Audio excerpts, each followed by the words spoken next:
All right, everyone. It is about 6:15 p.m. Central Time on Wednesday, November 30th. And we are hopping into the Intro to Coding Live session 2. So we're going to leave off, start off right where we left off at the end of session 1 on Monday night. So we're going to jump into functions.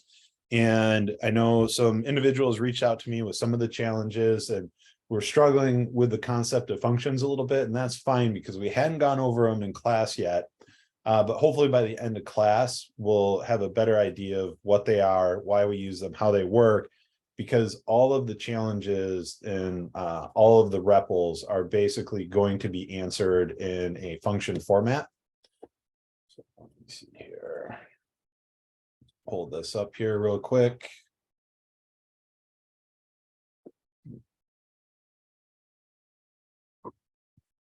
All right, so for everyone, this was in the email. I think it's been dropped in Slack. If it hasn't been dropped in Slack yet, I'll drop it in the Intro to Coding channel. But this is the official list of challenges that we are going to use throughout the class. We've got starting off at the very basics up here. So just dealing with different data types, and then we're going to start getting into loops and control flow or conditional logic. And we'll start mixing it where we need to use multiple building blocks to accomplish the same thing. We've got some arrays. There should be some stuff in here dealing with objects. And then towards the end of class, we're going to deal with a concept called recursion, which is always fun. It'll basically take everything you learned in like the first 6 sessions and turn it on its ear for you. And you don't have to master recursion. Even coming out of Code Platoon, you don't have to master recursion, but you will cover it during the algorithm section in this class and also in Code Platoon, just so that you get exposure to what it is. Excuse me. And so each of these, all the links are live in here, so we can pull this up. Let me do this here real quick.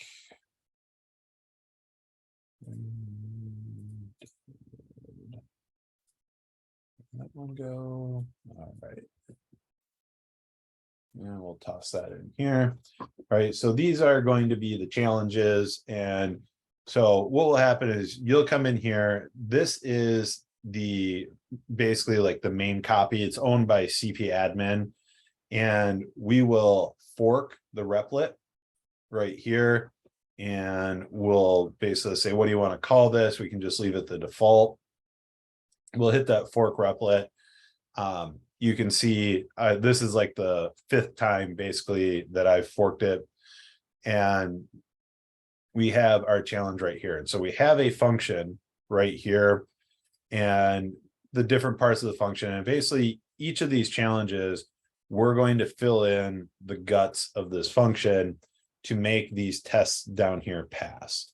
And so if I run this right now, right, I get false, false, false, and we're going to eventually want to turn all 3 of these to true.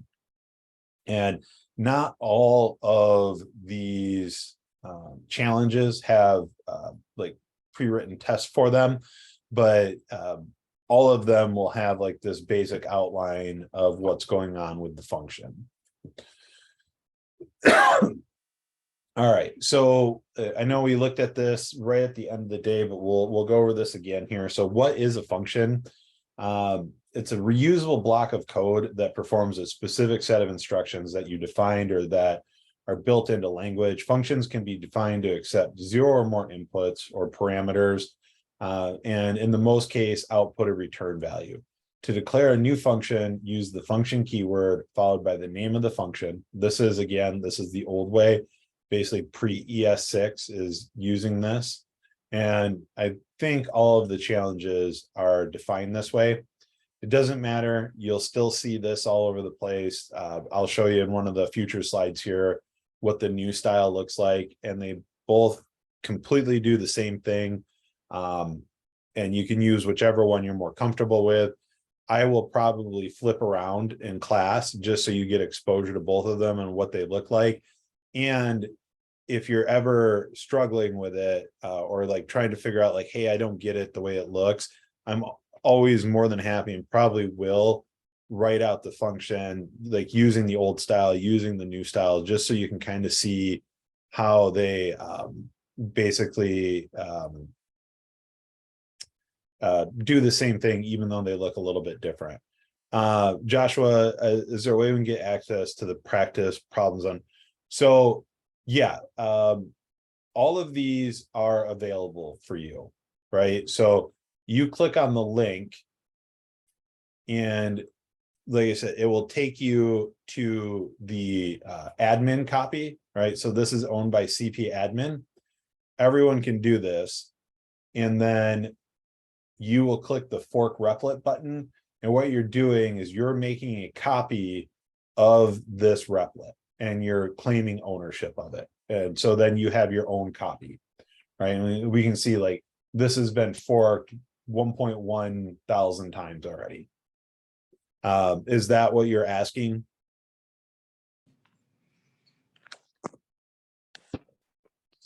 Okay, cool. And does everyone have this PDF?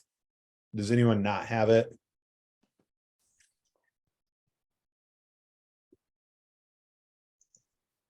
It's the same one on the website too, right? Yeah, it should all be the same. Okay.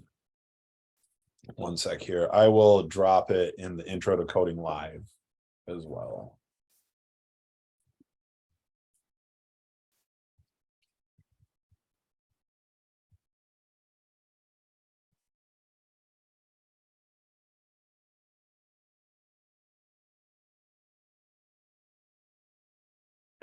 All right, so it's in the main channel now, so anyone can grab it, and then you can access. You just click on the link, get in there, top right hand corner. You're going to fork the replit, and then you have your own copy that you can work with, and that keeps people from going in and messing up the master copy or submitting an answer on it. All right, so down here, this is a function, right? So this tells JavaScript basically that you're ready to create a function. You then give the function a name, no equal sign here, nothing in here, and then it's just parentheses. And this can either be empty or you can give it one or more parameters here. If you give it parameters, that means that you're going to be using them inside the function, right? So this is basically just saying function, name, parameter one, parameter two. We define a variable in here, right? So value, that's instantiating the variable. Then we assign it a value, and the value is parameter one plus parameter two. And then we are going to return the value.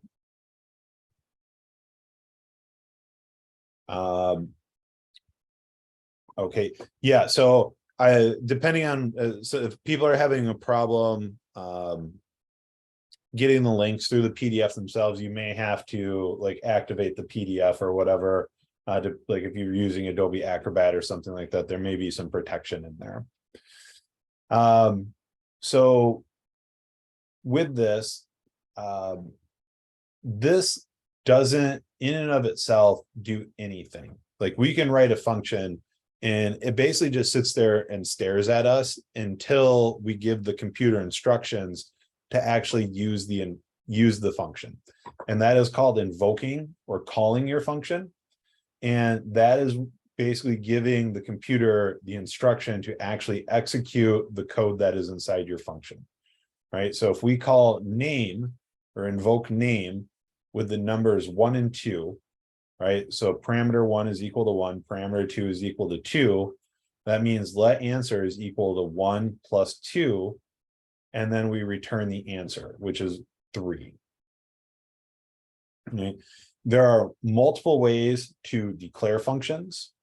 So this is the this is a like the old style calling a function, right? So we just do the function. This is called a fat arrow function, and this is just a newer syntax. So ECMA6 or ECMAScript 2015, you'll usually just hear ES6. And so we say let name. So we're declaring a function. This could also be const name equals, and then your parens, and then your parameters, then a fat arrow. So the equal sign and the arrow. And then we put our open curly braces, and then it does the exact same thing. So we're putting the exact same guts inside of our function. This is an anonymous function, and you're basically just creating a function without a name and then assigning it to a variable.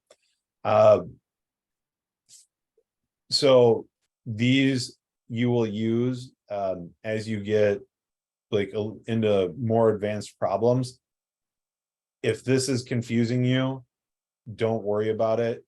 You do not need this to make it through the intro to coding class. And honestly, you probably don't even need this to make it through Code Platoon, or at least until like the very end of Code Platoon, where you start getting into what are called callback functions. When you start dealing with like the frameworks like React and Django. So this is a little bit more of an advanced concept. So what I want you to do is kind of focus on what's going on over here. And so let's go ahead and create a function. All right, so we can do, let's do something like this. So we'll say, we'll just do it old style the first time, function add, right? A, B, and we'll return A plus B. All right, I'm going to format my code. And I'm still sharing my screen, correct? Yes, you are. Okay, cool. I lost the little green highlight around it that Zoom normally shows. So as long as everyone can still see it. All right. So now here is my function. It is a function that takes in two parameters, A and B, and then it adds those two parameters together and it returns them. If I hit the run button, nothing happens, right? And that is because I have not told my replet that I actually want to do something with this function, right? So now to do that, I will add, we'll say 3 and 5, right? So I would expect to get 8. What's going to happen when I hit this button? Nothing, What's that? like nothing, because you're not telling it to return the value. Well, I'm telling it to return right here on line 3. Oh, okay. You are half right, and I'm asking kind of a trick question. So there is output, but what am I not doing with the output? I think maybe assigning it to a variable or either console logging it maybe. Okay, correct. So watch this. I'll hit the run button. We don't see anything happen over here, right? So I am still returning a value from this. So this is still creating 8. So if I do this,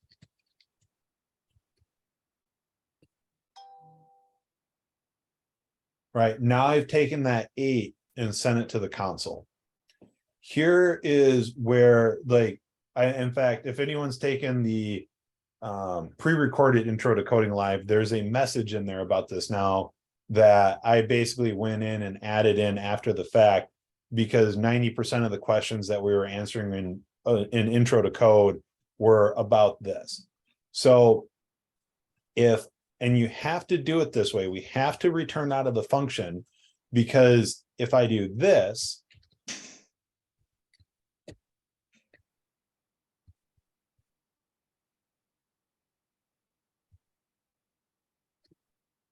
what's going to happen?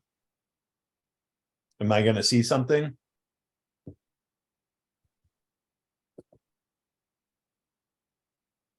I am. I'm still seeing 8, but what my function is doing is just console.logging this value. It never returns anything. So what do you think is going to happen if I put a console.log down here?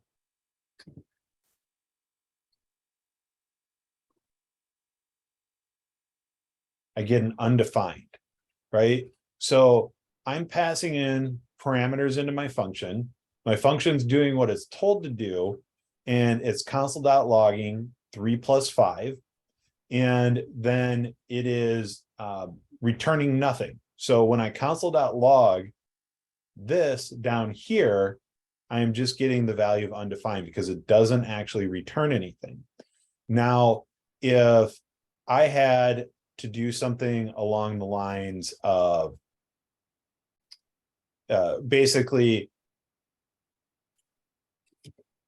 I'm just trying to think the best way to illustrate this, but if there was another function that was dependent upon that 8 being returned out of here, even though I see it in the console, it's going to break down here because the function's not actually returning anything. So you can console.log inside your functions to basically see things in the console while you're writing your function, but you will always need to, at the end of the day, for your function to work, especially with the pre-written tests, you will need to return out of your function, right? So now my console.log down here is seeing that my function is actually returning the number 8 out of here. All right. So, and when we talk about this being a reusable block of code, we can use that add function over and over again, right? So now I could say add 10 and 5, right? So now I've got 8 and 15, and this will work over and over again as I call it repeatedly. And like, this is a very basic function, but if we were writing a, say like a calculator app, we wouldn't want to have to go in and basically hard code things that say like, what's 1 plus 1, what's 1 plus 2, what's 1 plus 3, so on, and then all the 2s, and basically have all of these millions of combinations of numbers, when we can just write one function and then you can put in millions of combinations of numbers and you'll get the answer just from these 3 lines of code. I think you can, I don't know in Replit if there's shortcuts. I usually just cut and paste and move things around as I need to. In IDEs, yeah, so if you go to the start of a line, like, and you hold down, and again, you'll have to play with it on a PC. It's either going to be Control or Alt, or the Windows key or whatever it is. Like you can just grab lines, and I don't know if this, yeah, so you can grab multiple lines and move them up and down as you need to. I don't know what it is on a Windows PC because I'm on a Mac keyboard that also works with PCs. So the button I'm hitting is either Control, Alt, or Option. It's one of those 3, and I don't know, but I almost never do it. I just like cut things out, put them where I need them. Also, Command Z is back, is like your edit history, and then Shift Command Z or Control Z will move you back forward. Learning how to basically move it up and down the stack of your edit history is going to be extremely useful as you start to write code, because you're going to write things, you're going to need to back up because you deleted it. And that is something else that I will say will be very helpful, is if you're writing something and you don't think it's exactly what you need, but you might need parts of it, or you're still working with it, comment it out and then write what you think you need, or a different version of it underneath, because once you delete it, it's gone, it's off the screen. You can't look back at it to see what you were doing wrong. And then invariably, like, you end up having to use the Command Z to get back to where you were, and then like shuffle through everything back forwards. And then once you're done and you're ready with your final solution, you can go in and delete all of your unnecessary comments. But commenting things out as you're writing code is very common, and what I would recommend versus just deleting things. Okay, so like another thing that we could talk about here with a function, and where we talk about it being reusable, is going to be the like the ability to feed multiple sets of data into the same function and have it keep running the same code over and over again, so you get the basically like the same results. And so we could say something like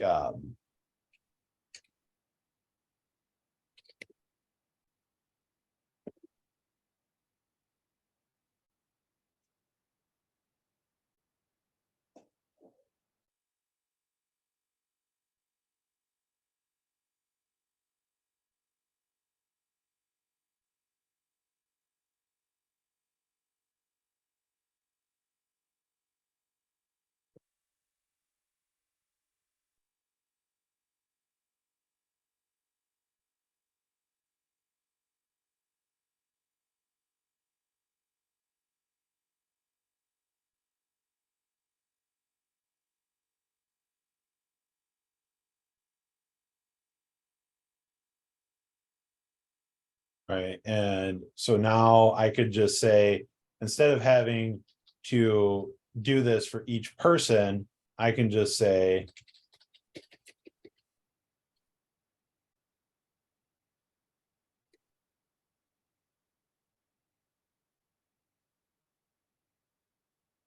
right, and I'll get hello Charles, and if I give this an index of 1, they'll say hello Todd. Right, and so instead of having to write out this line over and over again for each name, I can just feed different stuff into it.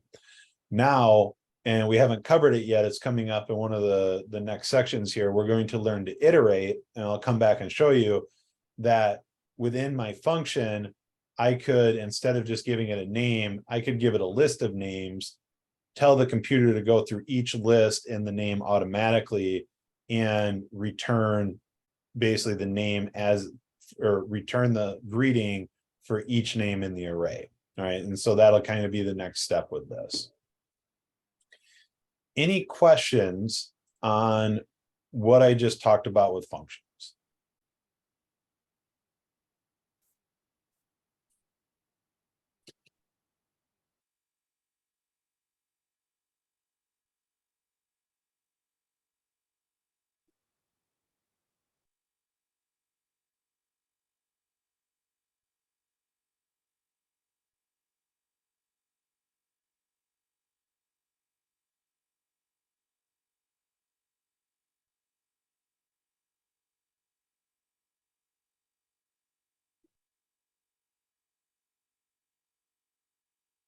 Right, so see how even though this looks different than this, they did the exact same thing, right? So this is the new ES6 syntax, the fat arrow, right?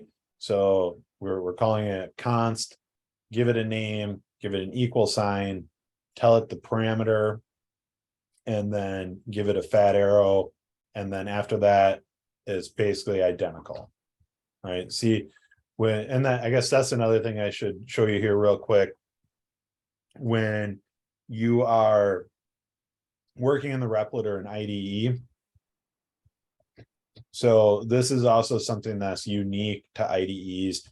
Notice how, like, as I'm highlighting text, it is grabbing all of the, or showing me all of the matching text. And on a PC, you should be able to hit Control D. On a Mac, it is Command D. And this is called multi-select. Right, and so you can actually grab multiple lines of code at the same time and edit them, just based on the premise that, I mean, there's a lot of repetition in code and we try and minimize it, but certain things are going to be the same over and over again. And so you can, using the controller Command D, you're able to select multiple things at the same time. So that helps where basically, let's say that you have a function and you use your parameter 5 or 6 times in there, instead of changing it manually in each of those lines and possibly getting a typo and breaking everything, you can just highlight it the first time, use it to select multiple times, and then we can change it all at once, right? And that way it kind of saves on typos and confusion there. All right, and I didn't see any questions in the chat, so I'm I have gonna. a quick question. Yes, sir. Can you please explain really quick how like the $sign with the curly braces, why you use that again? I just had a brain fart. Yep, absolutely. So this is basically doing the same thing as this.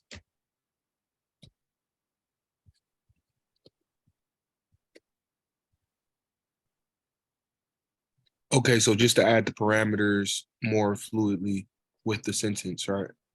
Right, and it completely comes down to style, and we're just doing, like I said, just name, but kind of like when on night one where I showed you like an object that had like my name and my age and my email address, my title, my my pets and my pets names and all these things. Like if I want to format all of that into a sentence, like you end up with a ton extra characters and it doesn't flow as well. Like, and you got to hit the shift key and the plus sign is way up in the top corner of the keyboard. So Right, just okay. in It makes general, sense. Thank you. yeah, harder to type out. So this though is another good example of when I put this return here, notice how the IDE is helping me out and it gave me this gray line down here. And when I hold my mouse over it, it's saying unreachable code detected. The return is the last thing a function will ever do. Return basically is again, I'll say it is the last thing a function will ever do when you call it. So anything after return is non-reachable code. It does not matter if I put the location of the Holy Grail down here or anything else, the computer doesn't care. It doesn't look at it. It'll never, ever get there. It'll never execute that code. So when you put a return in, it'll always be the last thing that it does. Now, when we get into conditional logic, you'll see functions that have multiple returns, but it'll only ever get to one return at a time. It can't get to both of them.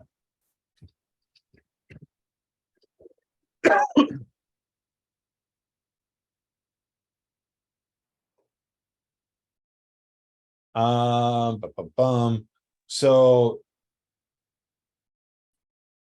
line 10 is names, right? So that is the name of my array.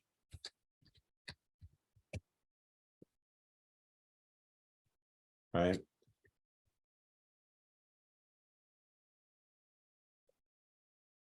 So I could name this turkey sandwich, right?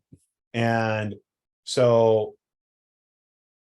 it doesn't matter. Now we want to give it good variable names, right? Like, because if I do turkey sandwich, right, and I just come down here and put console.log turkey sandwich,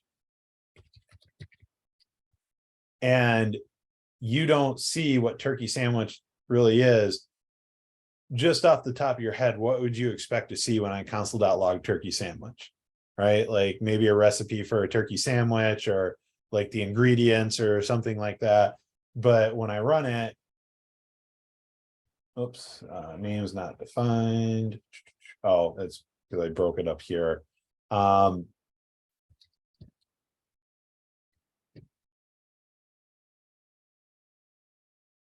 Right, but I get Charles Todd Moe. None of that ties back to turkey sandwich. That doesn't help anyone read your code. It doesn't help people figure out what your code's supposed to be doing, right? So we want to give our array good names, or give all of our variables good names. And so I could say even more, like I could say R, which is short for array of names. And now if I console.log R of names, I better see an array of names or someone screwed up basically. And so when you see that down here, right, I am giving all my function needs is a name that is a string, basically, right? I have an array of strings.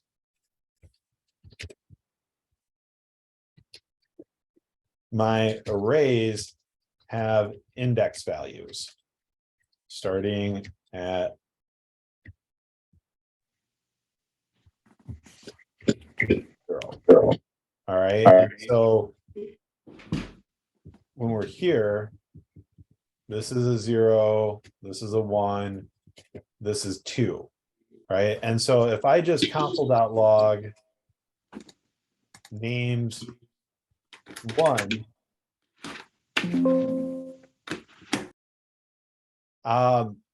what would you expect to see here, right? So we're looking, and I'm sorry, I'm going to break that. It's going to be R of names now, right? What would you expect to see at R of names 1? We go up to R of names 0, 1. I would expect to see Todd at that point. All right, and so if I hit run, right, there's Todd. Now, what I'm doing is my function hello needs a parameter, right, of a name or basically just a string. I mean, I could call this ham sandwich or whatever, and it's just going to say hello ham sandwich. And so what I'm doing is I'm taking my function that requires a parameter that is a string, and I am telling it, go up here, and this is your string, right? And so now when I run it, I get hello Todd. And so that's why you see, and again, I just called it names because it was multiple names in a list, but it's a little more concrete now, like it's an array of names. Go to the array of names, get the name in the one index position, and say hello to it. Does that help make sense?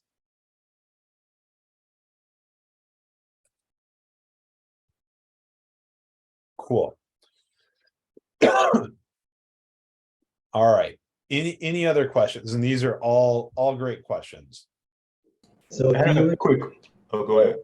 but I just had a question about the arrow function. So it looks like the hello ES6 would be the name, and then what's after that would be the parameter. Yes. So this is the name of the function.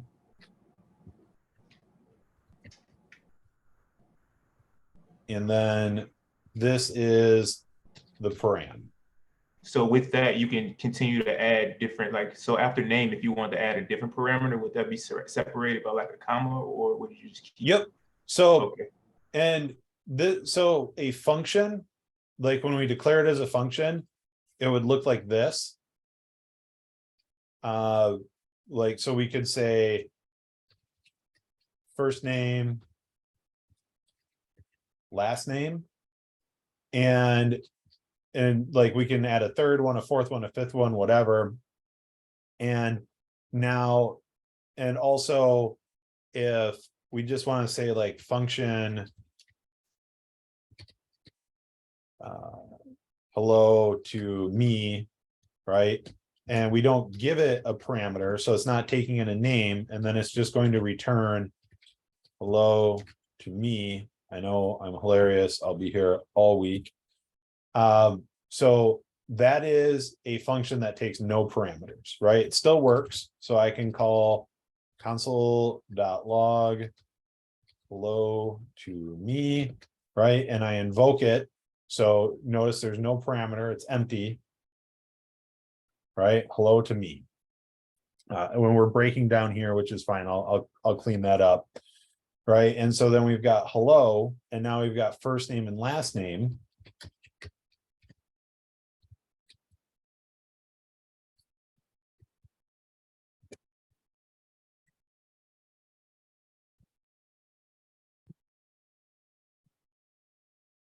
right? And so now when we do this, so let's do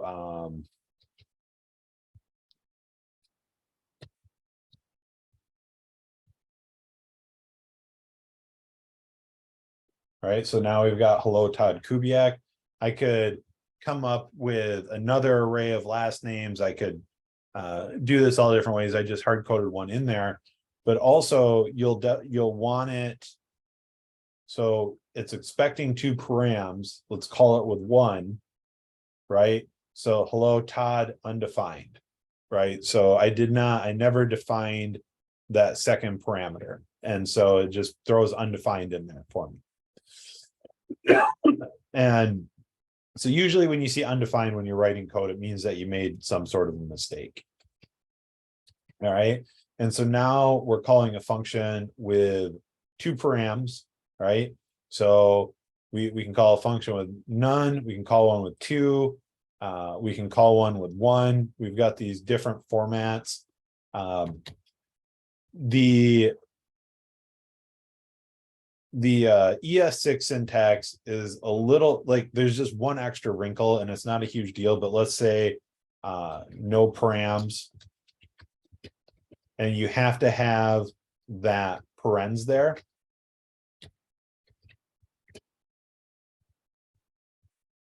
Right. And if you don't put it there, right, like you'll have an issue, like it won't run, it'll break.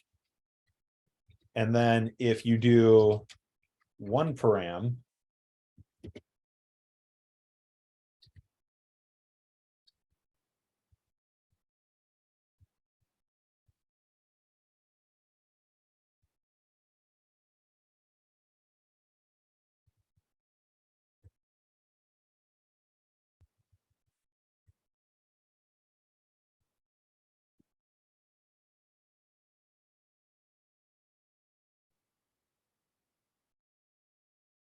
and then if we have 2 or more params, we have to go back to this.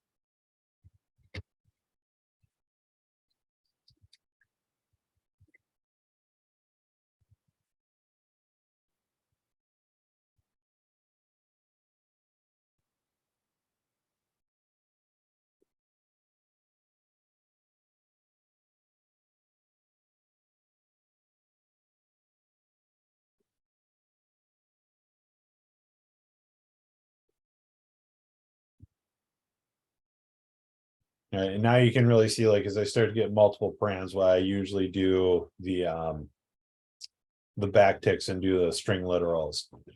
And so when you do it the old style as a function, you will always have a param if there's no params, or if there's 1, or if there's multiples. And you can put a param here, or you can put parens here if you have 1 param, but it's not necessary. And I don't know if it'll clean it out when I format my code. It doesn't here, VS Code will. But so just keep that in mind. Like this is no params for a fat arrow function, 1 param, and then 2 or more params will look like that. So Brian, how can an ES6 function be reused? So they get called the exact same way, right? So I did console.log hello to me, console.log hello, right? And same thing here. So I can say const no params old, oops, function no params old.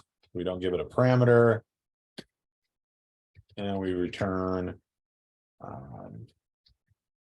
old way of doing it.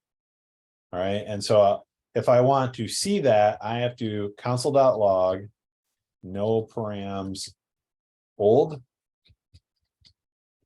right? And if I run it,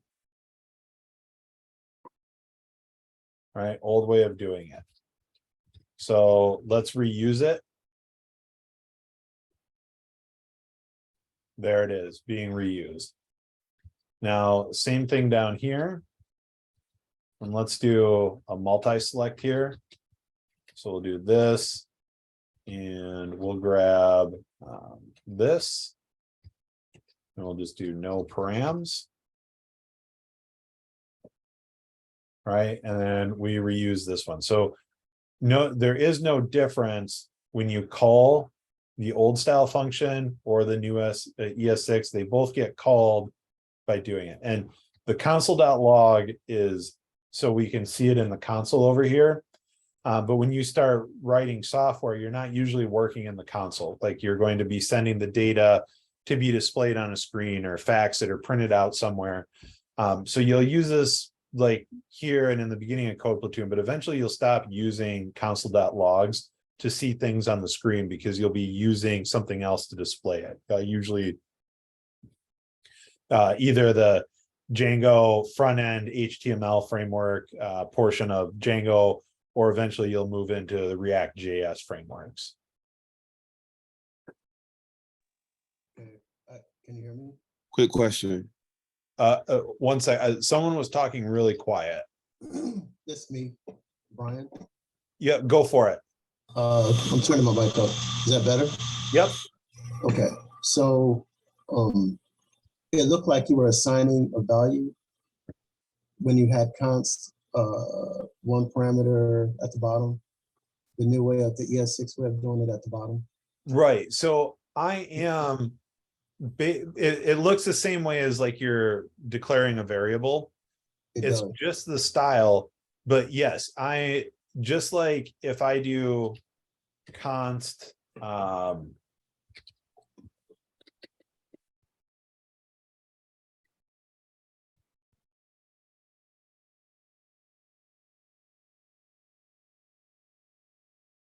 right, and if I console.log my variable, right, this is telling the computer to save this value and assign it this name.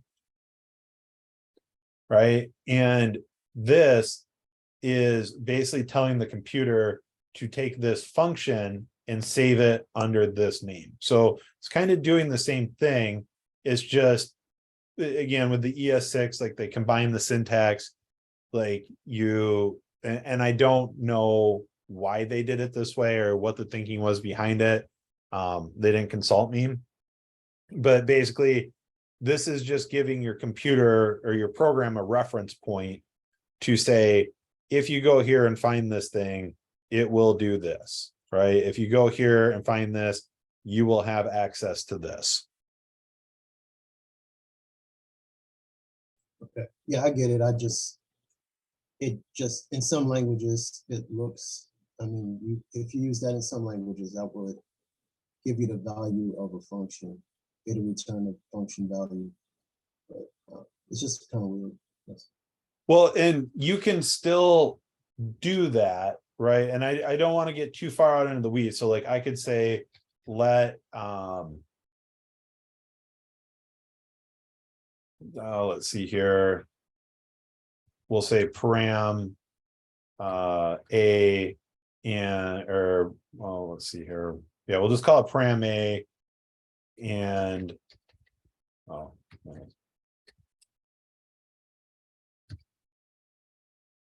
Or here, we'll just call it 2 params, right? And I can say, and so now I've declared a variable here, and I can say 2 or more params, and say,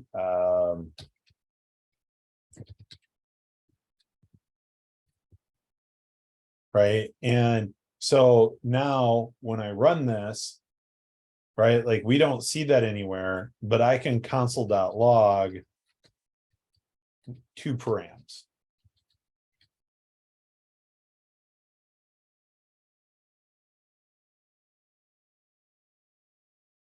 All right, and there we go. So now instead of just console.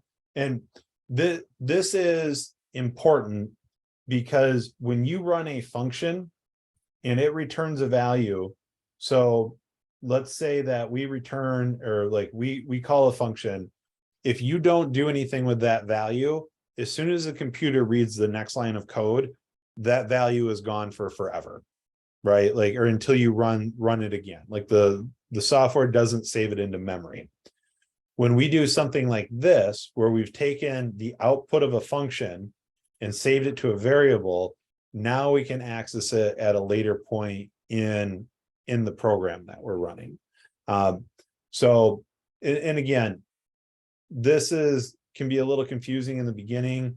So I said, like, I try and go back and forth, but any function that I write like this can also be written just like this.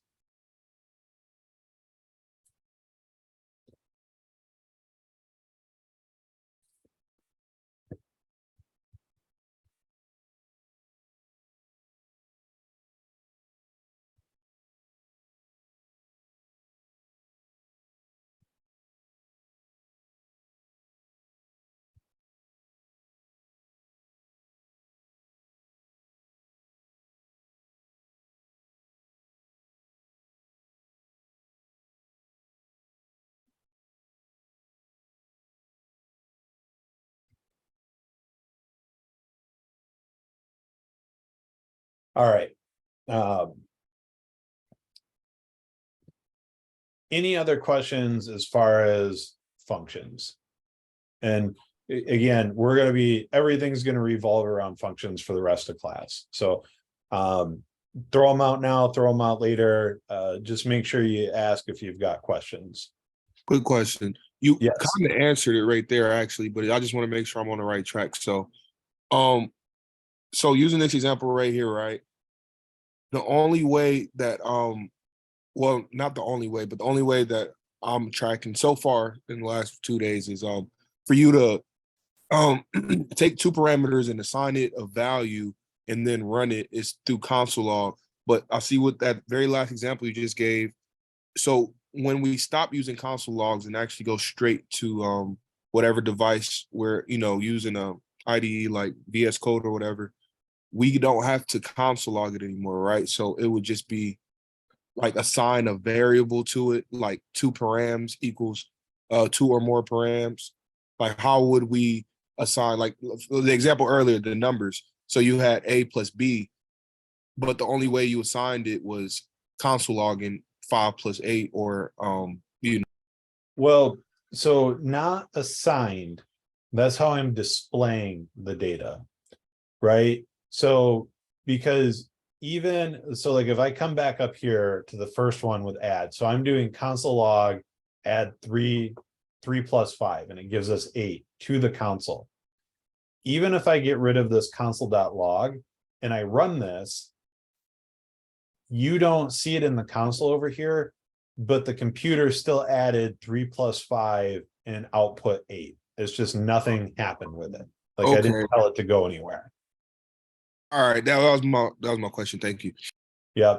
And like I said, right now we're doing the console, and it's the same thing. Like if I pull up Amazon.com, right? All of this stuff is basically data being displayed to a website. It's dynamic, right? I can click on things, it's moving. If I refresh things or if I click on new things that I'm shopping for, like different things will pop up here. Now, when like a developer at Amazon is trying to figure out what's going on with his code, he probably is putting console.logs in there and then coming into the inspect page and he's looking at his console, right? Like we can see all these errors because this is probably written in React and you'll never get rid of every single error that's in here. But this is your console when you start writing web pages. And when you console.log something in React, you won't see it over in a replit. You're going to do something and you're going to see it pop up down here, right? Like if I want, like, let's say that in this box, I see deals inspired by your recent history. And I see like 20% off, 42% off, undefined, right? And this is probably stored in some sort of a data object.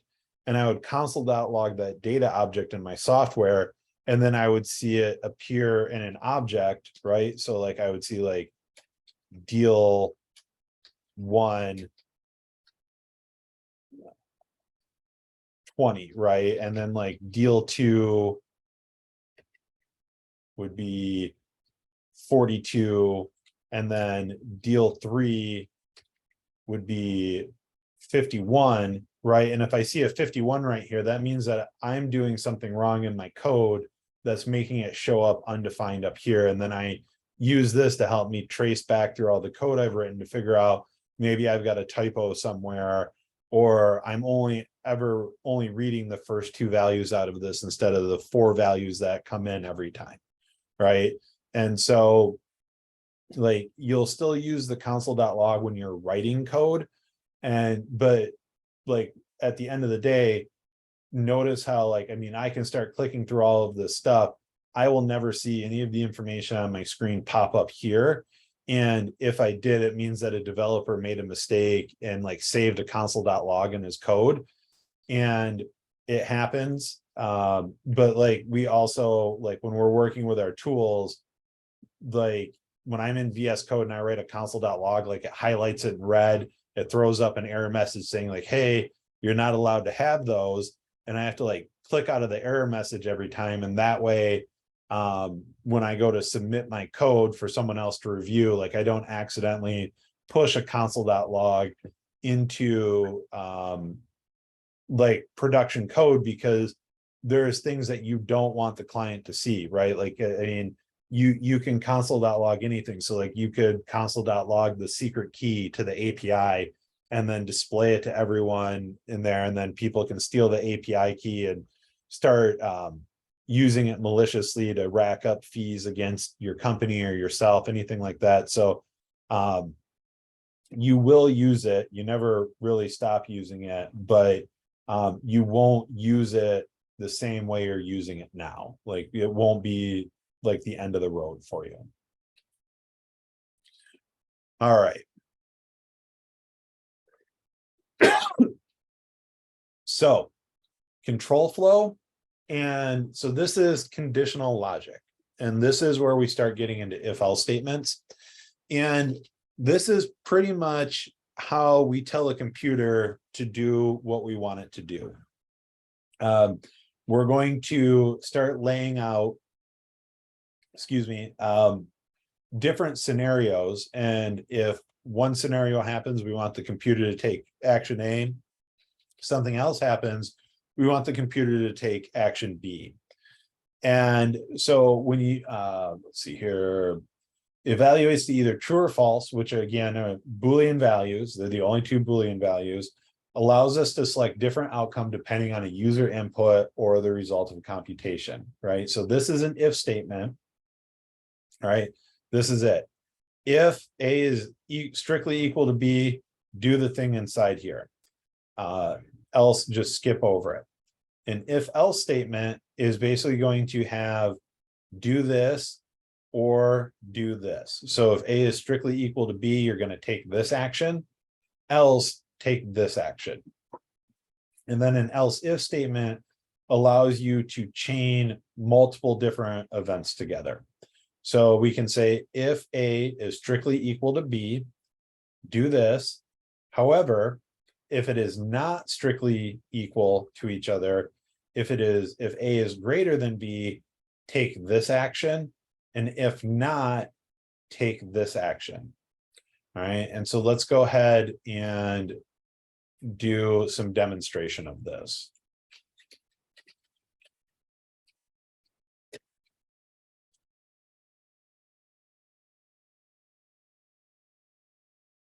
All right. So let's go ahead and say,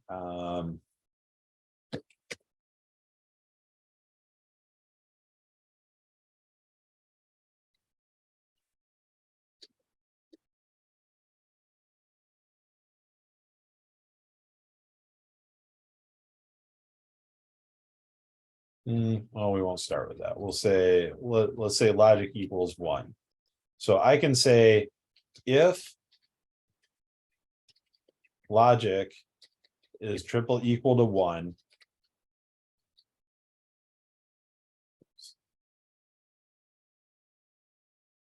so when we do our parens, and we do our curly braces, and then inside our curly brace, we can say console.log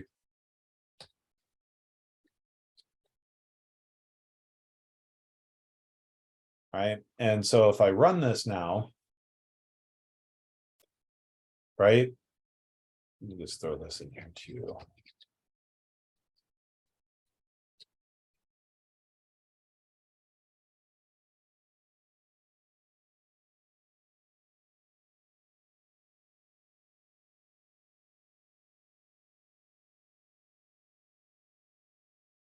I guess there's a little bit of space here. So logic is 1. If I change this to 0, so it is no longer equal to each other, right? Nothing prints out here. Now, this is just like an if clause. So either it's true, or we meet the condition and it does the thing, or it just skips over it, right? So I can say,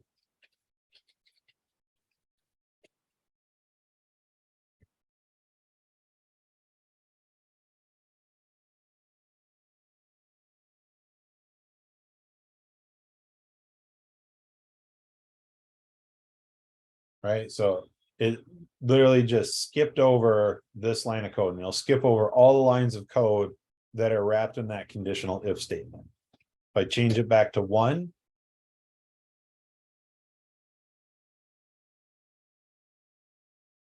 right?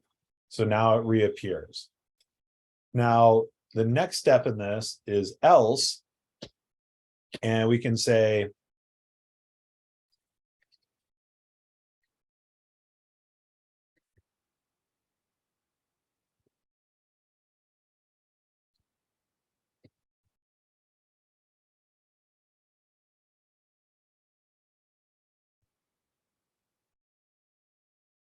right? And so we'll come in here and notice how it just goes, logic is 1, and now it skips over the if statement because this was true, or the else statement because the if statement was true, and then it goes down to here and the program keeps running. Now, if I change this to 0, right, I print if the if condition is not met. So this is not true, this condition is not met, we skip over this, we come down here and we do this instead, right? So now the computer has 2 choices. And we can continue to chain additional events in here. So we can do that with the else if statement. And this like drives me nuts because this is like pretty much every language has an if and has an else, but you'll have else if else, elif, like all these different ways to say else if depending on the language that you're using. But in JavaScript, it's just else if. And I will flip that and say it backwards all the time because I work in Ruby a lot as well. And it's I think it's elif and Ruby. And so now with this, so else, it's kind of like a catch-all. If we don't hit this condition in the parens, do this. So there's nothing spelling this out, or like we don't spell anything out here. For an else if, we do have to give it another condition, right? So we could say logic is greater than 1, right? And so now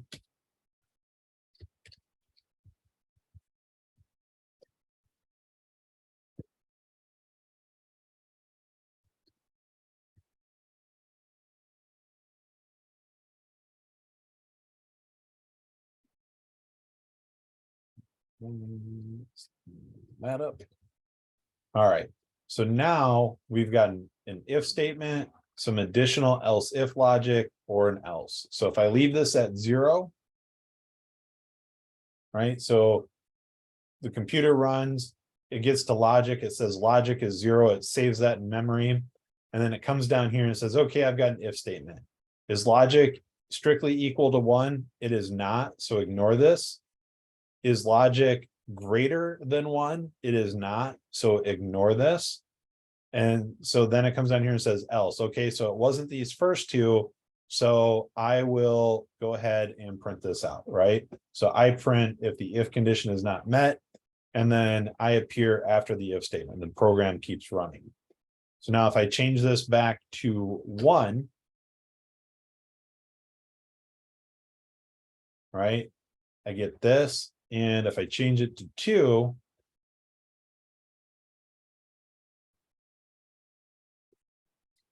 I get my else if statement, right? And so by feeding it different outcomes, I'm getting different print statements here, different console.logs.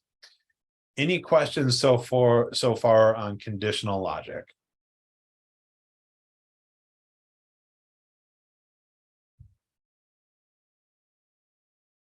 Okay, so and this is a very simple like if statement.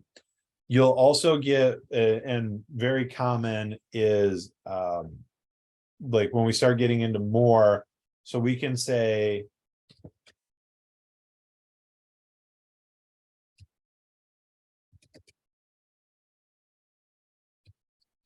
or we'll say A is 1 and let B equal 5, right? And then we can say if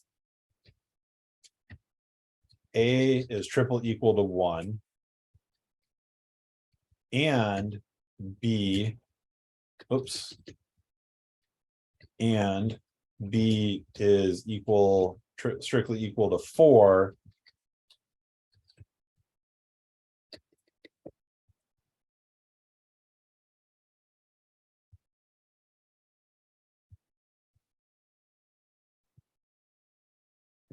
all right. And so now, right, when I run this, so I don't get anything. If I change this to 4, now this will be true and this will be true. Both values are true, right? So now I'm using some additional logic to be able to go through here. So the double ampersand is an and, right? And so we covered this back here. Where are we? Right here. So logical and logical or, right? So when we run into this, we are saying that this has to be true and this has to be true for basically the whole thing to be true. And we're seeing this, right? So like this is what we see, but what the computer is actually seeing is this.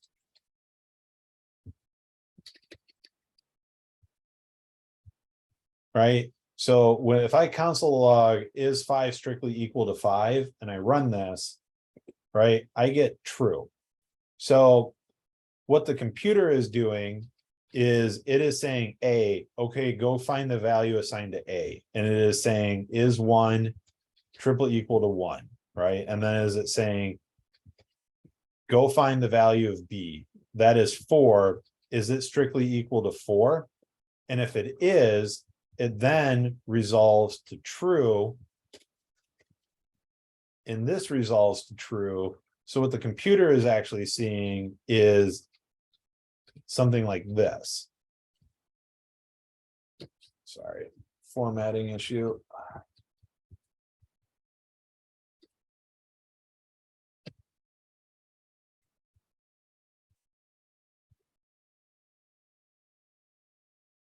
Right, and so the computer is breaking it down and that's what it resolves into, right? Like it's doing the operations, it's doing the logic operations for us, right?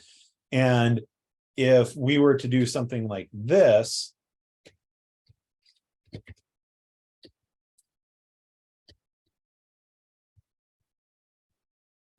we do double pipes,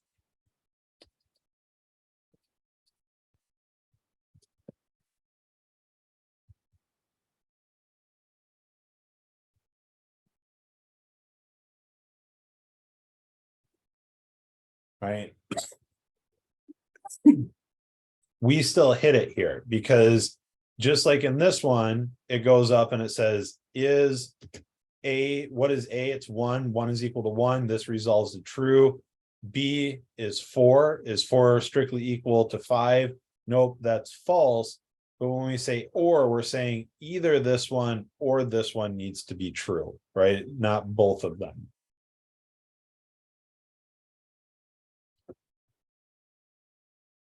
All right, and we can keep going and like conditional logic, and this is one of the the core concepts of programming is like a conditional logic, knowing how to write an if block and if else block.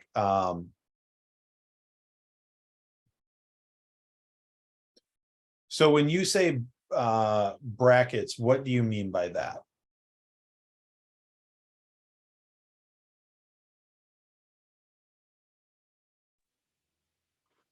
So basically in your, I guess, in your syntax, when you were writing like the if statements, I'm just confused on how am I supposed to know when to use the parentheses versus the bracket? Okay, so an empty if statement looks like this, right? So it will be if parentheses and then a bracket, right? And so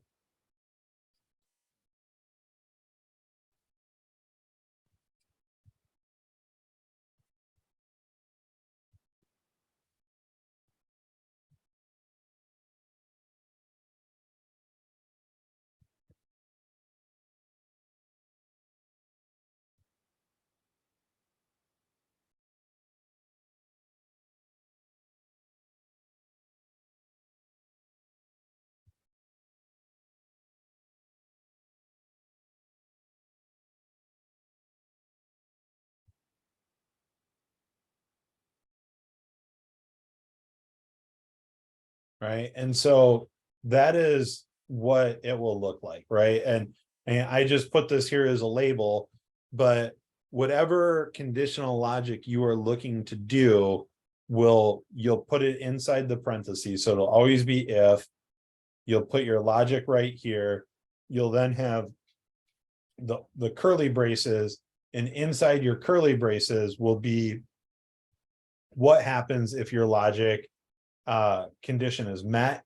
And then if we have an else statement inside these curly braces will be what happens if my condition is not met.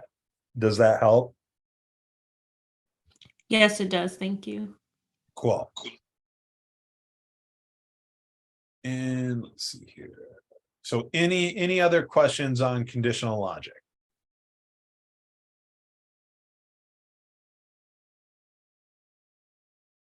Okay.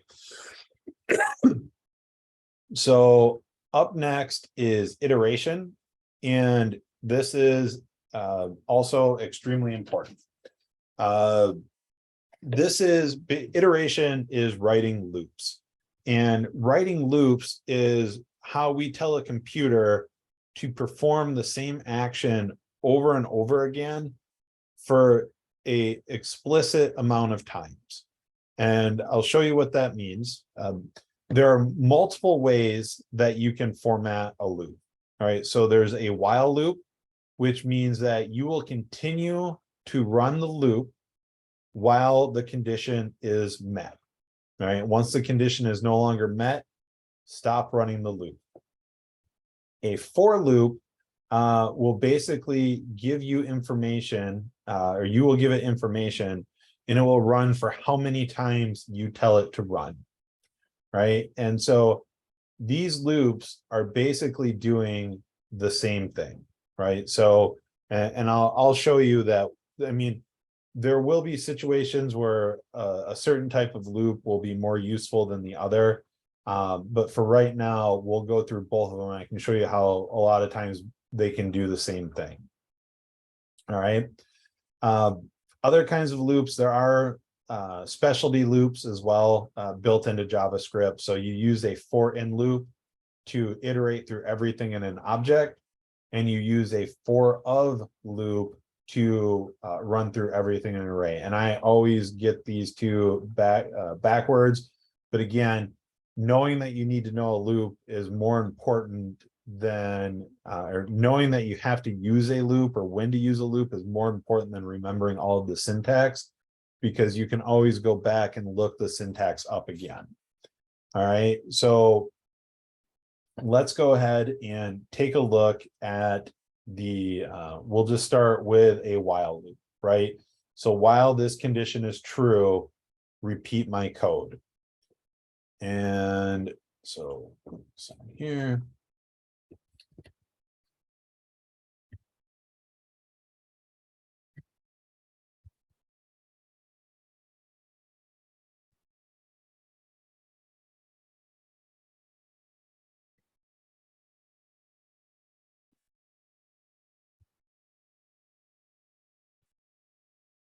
All right, so I can say while a is less than 10, console.log a.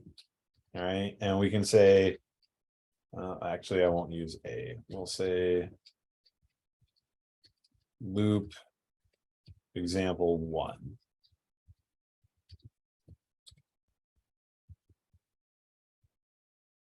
Say let loop example 1 equal 1. All right. And if I run this now, actually, I apologize.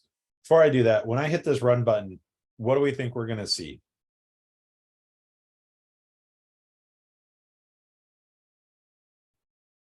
Anyone want to take a shot at it? Yep, we're going to see 1. How many times are we going to see 1? An infinite amount of times.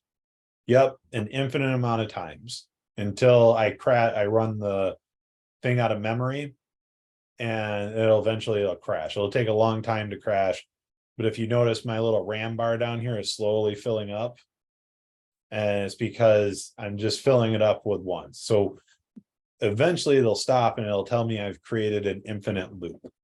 And the reason being is because I am not ever moving any closer to my exit condition, which is when my example is no longer less than 10. So let's go ahead and stop it. And we see here in the slide, right, a plus equals 1. So let's go ahead and do the same thing. We'll do loop ex1 plus equal 1. This is shorthand for basically doing this.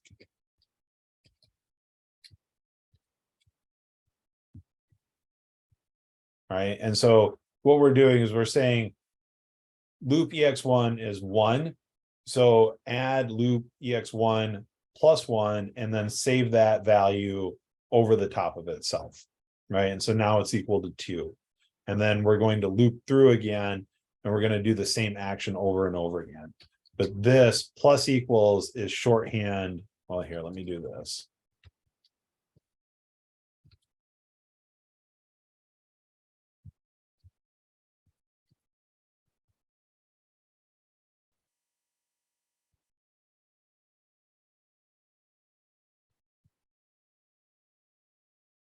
Right, so now there we go. 1 through 9. Let's see here. Can you put a cap on the number of times it loops while you build it? Meaning, command for loop number is not context add, so it stops at 9. Well, so that's how we do. Like, this is a while loop. Is you have to increment or decrement towards your exit from the loop. Otherwise, you'll have an infinite loop. When Okay, so rather than a single command, you're using this because of the syntax of Java. Is that correct? Well, of JavaScript. I'm sorry, JavaScript. Yeah. Right. So this is how you write a while loop. Okay. And this is also like we're using a numerical. So like another example of this would be let I want to keep playing Tetris, right? And I equal this to true, right? And then I can say while I want to keep playing Tetris is true, do this loop. Now write code for a Tetris game, right? And play the game and then ask player if they want to play another game, right? And so we can say if player does not want to play,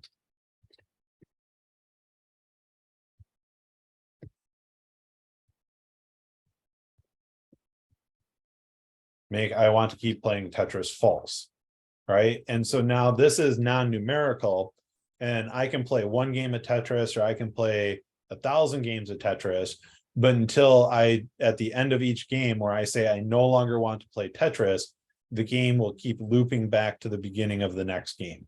But when it gets to the end credits and says, do you want to play another game? And I hit no, then it'll set it to false and I break out of the loop and then it says game over, right? So that is another use case for a while loop where we're not necessarily incrementing or decrementing, right? And with a for loop, you pretty much always have to be incrementing or decrementing.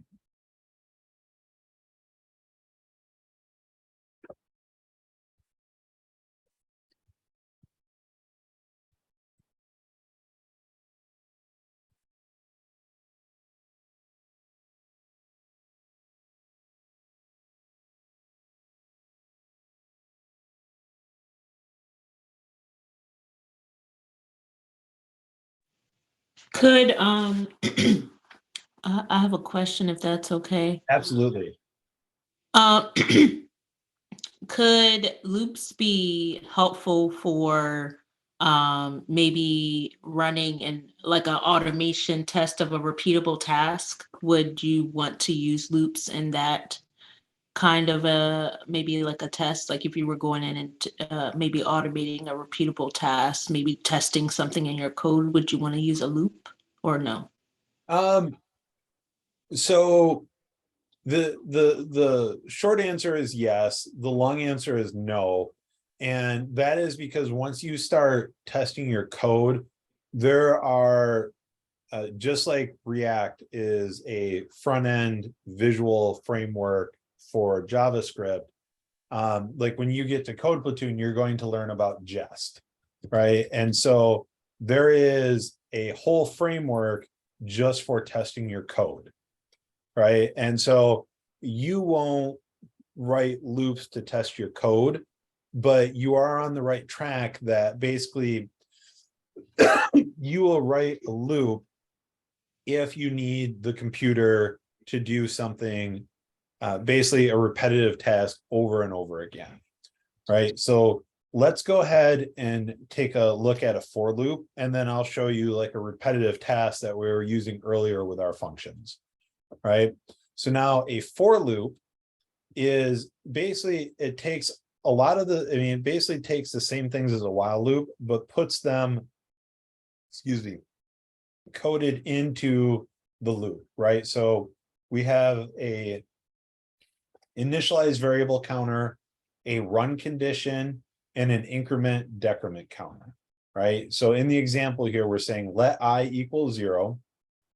While I is less than 100, keep going. And then each time we pass through here, I want to plus plus is shorthand for basically +1. Minus minus is shorthand for -1. And we're going to add 1 to the value of 1, or to I. And so let's go ahead and take a look at what that looks like. So we're going to say, instead of while, we're going to say for, and we're going to say let I, which means iterator, it's just shorthand for iterator, equals 0. While I is less than, we'll say 20. And then we'll say I plus plus.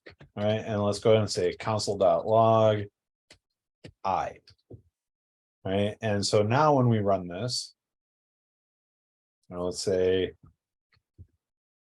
for loop.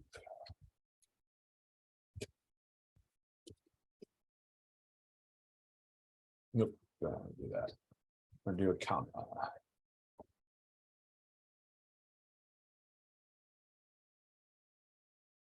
Right, all 0 through 19, because we did it to less than 20. If we did it to less than or equal to 20. Right, so now 0 through 20. If we start counting at 5, right, so that means we started at 5 and we start counting up from 5. If I don't do plus plus and I say I plus equals 2, right, now we're going to start counting from 5 by 2s, so 5, 7, 9, 11, right, and so after 19, I is equal to 21, so it doesn't meet the condition, so we stop doing the loop. Quick Right. question. Yes, sir. Is that first, I don't know, is that called a condition? Let I equal 5, is that considered a condition? No, this is the iterator, and we're just assigning the iterator a value. Okay, so I doesn't have to be defined prior, right? That's where you make the whole definition and everything. Right. So we see this let right here. I am declaring I am instantiating it, and I'm assigning it a value right here. And I only exists inside this for loop. Because remember, if I come out here and I say let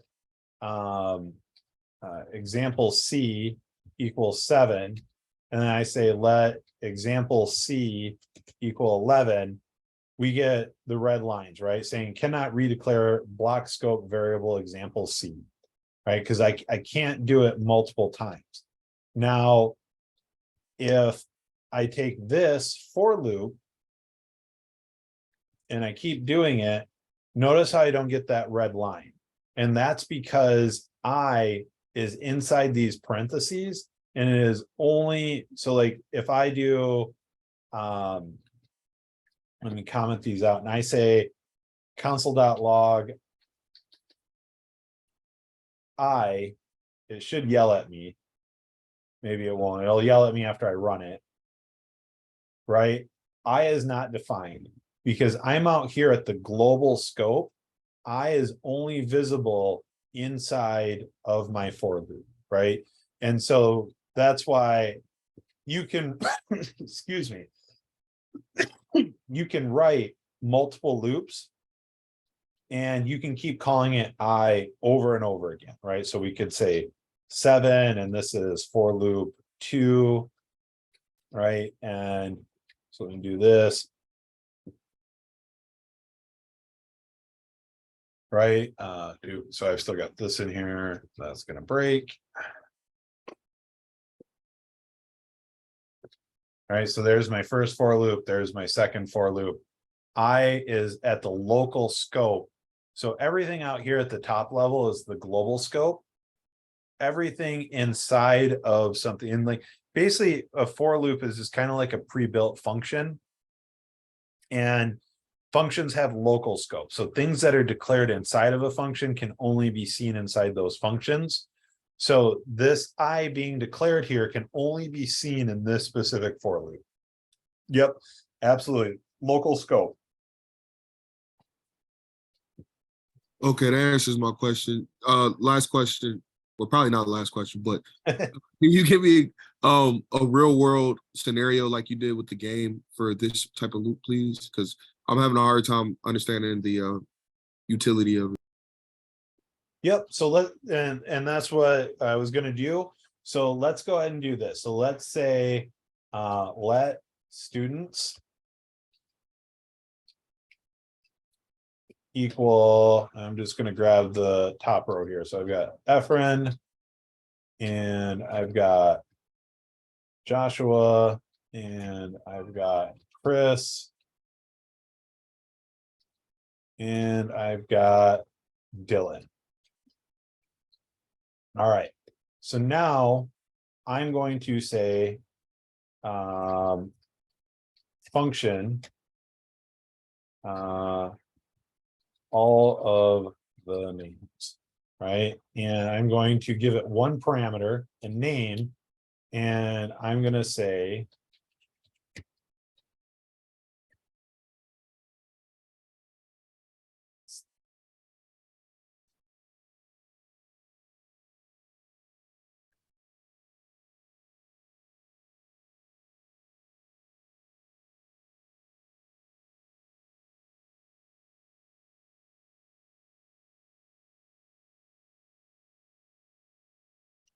all right. So now when we did this before, remember how I console.logged it and I say all of the names and I would say students.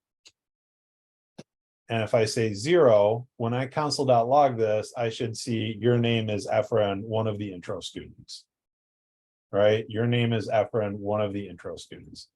Now, let's go ahead and write a for loop. So for let I equal 0,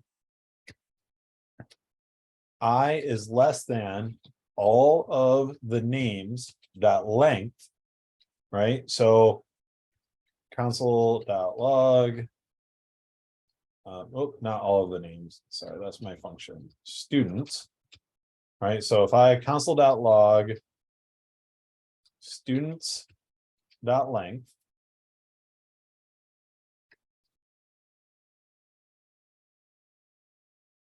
right? 4. So we've got 0, 1, 2, 3. These are the index values. Remember, computers always start counting at 0, but there are 4 individual elements inside this array. All right, so back to here. So now we're saying as long as I is less than the length of this, keep doing it. So while I is less than 4, keep looping through. All right, and now we can say I++, and we can say console.log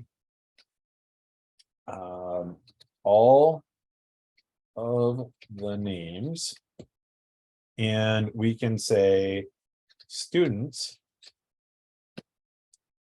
And if I say 0, what's going to happen here when I run through this?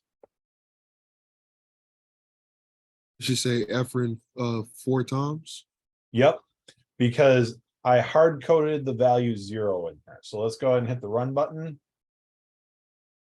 Right? Your name is Efren, your name is Efren, so on and so forth. If I add the next name here, so if I throw David in here as well, now I've got the 4th index position, the length is 5. This here becomes dynamic, right? So if I just say 4, it's just going to keep doing 4 every single time, no matter how many people are in here. But by saying students.length, now it does it 5 times because the length of this is 5. What can I do to fix this?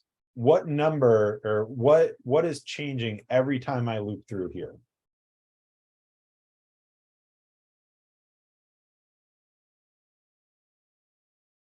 Right? So if I take a look at just I,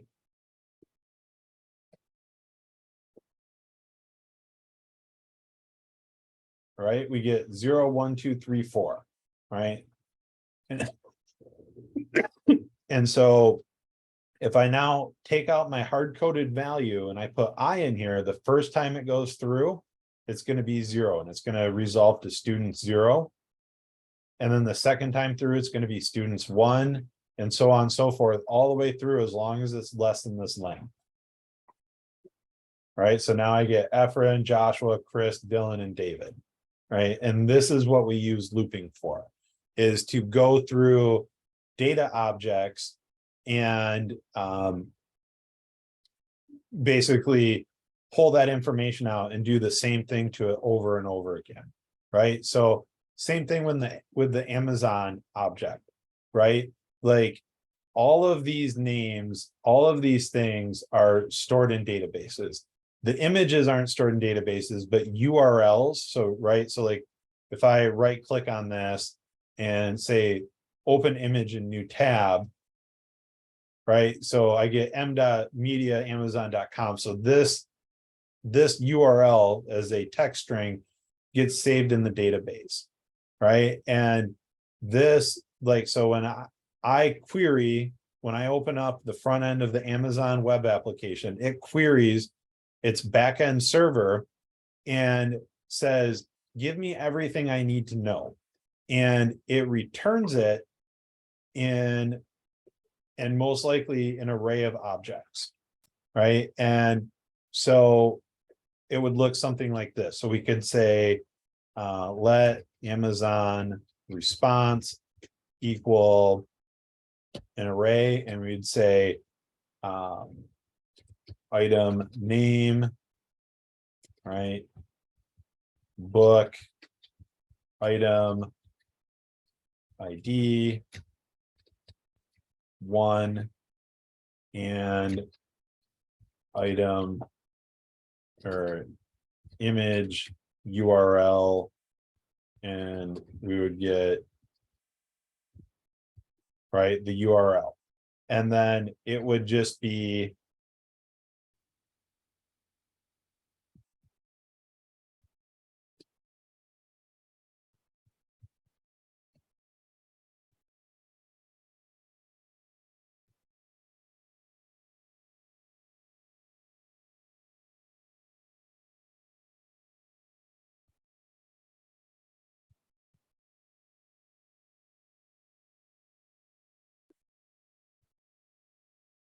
right. And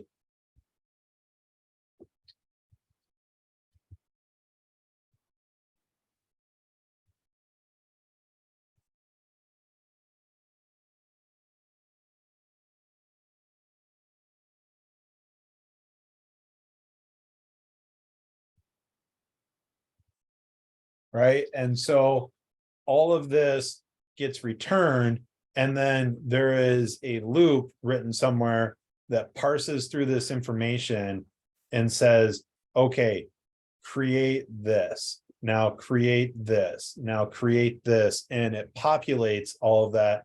Because notice this looks like this, looks like this, looks like this. See how these tiles are repeating.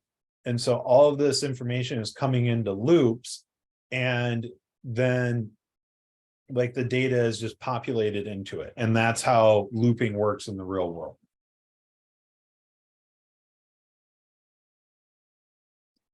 So, and I know I'm talking a lot again, because you guys are asking great questions. But it is also 7:49. So I do want to give like a 5-minute break. So if anyone needs to walk away, bio break, get some water, something like that. Yeah, and Cassandra, we can definitely talk about that in the second part here, but go ahead and take a quick 5 minutes, and I'm going to get started back up again at 7:55.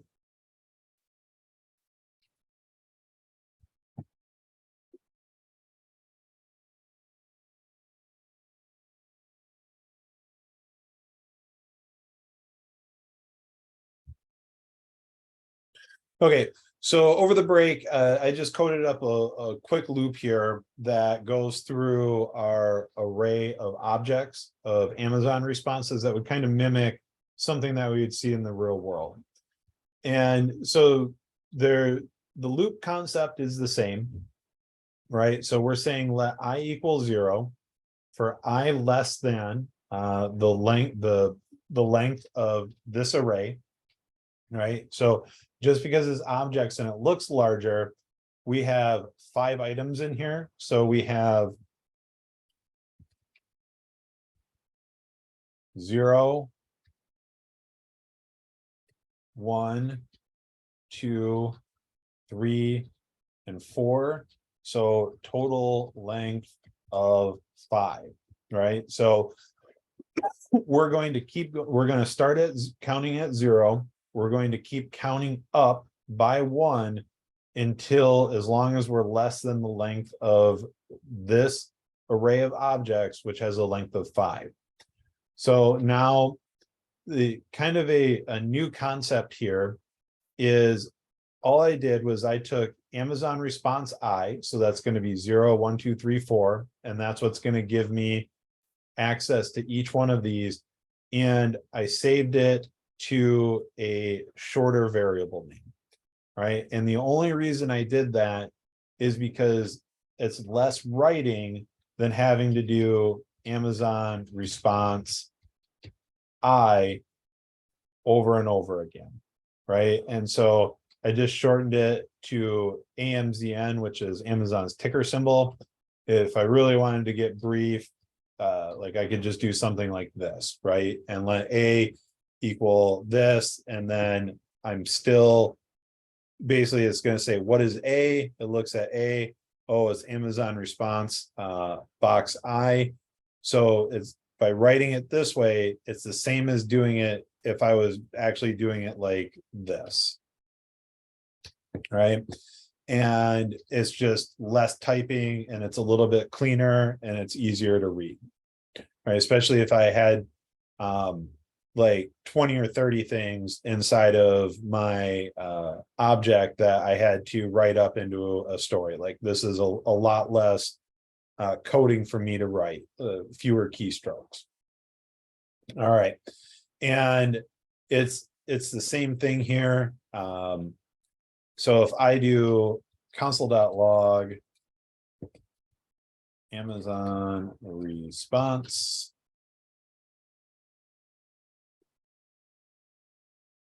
right, I get the whole object here, right? Or I get the whole array plus all of the objects inside the array. So because I have an array, I can also take a look at using my for of. So I can say for let item of R1. So let's go ahead and take a look at this real quick. So I can say for item of Amazon response console.log item.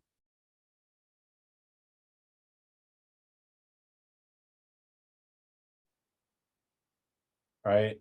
And so let's do this.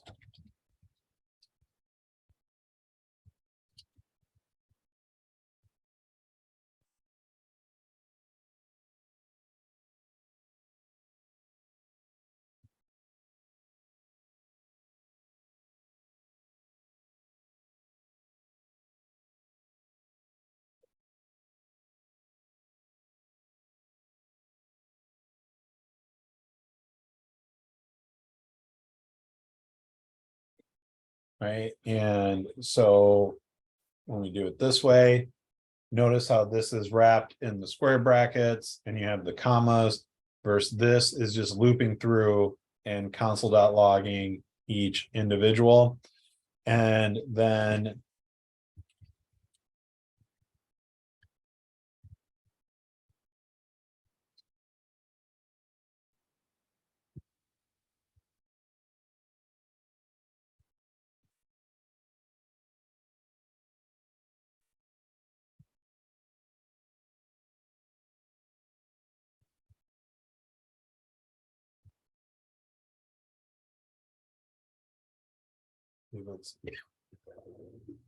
so for an object, we can use a for in. So we'll call it we'll just call it key. So let key of Amazon response. Actually, I'm sorry, that's the wrong line. So that stays item. This says let. One moment.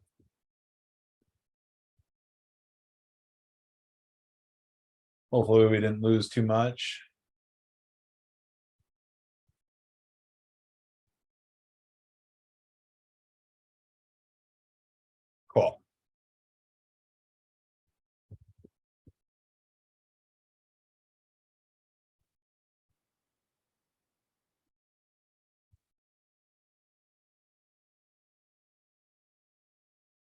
right? So now if I do this, right, so I'm just getting this right here. So I'm just getting my keys over and over again. So if I want to see the actuals, I can say item, key,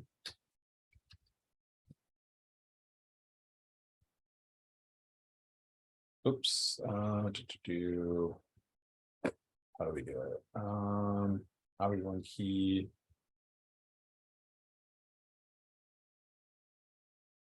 Where did I go wrong? And is it telling me that I don't need to do it as a string? So there we go. So there's that. And so I could say,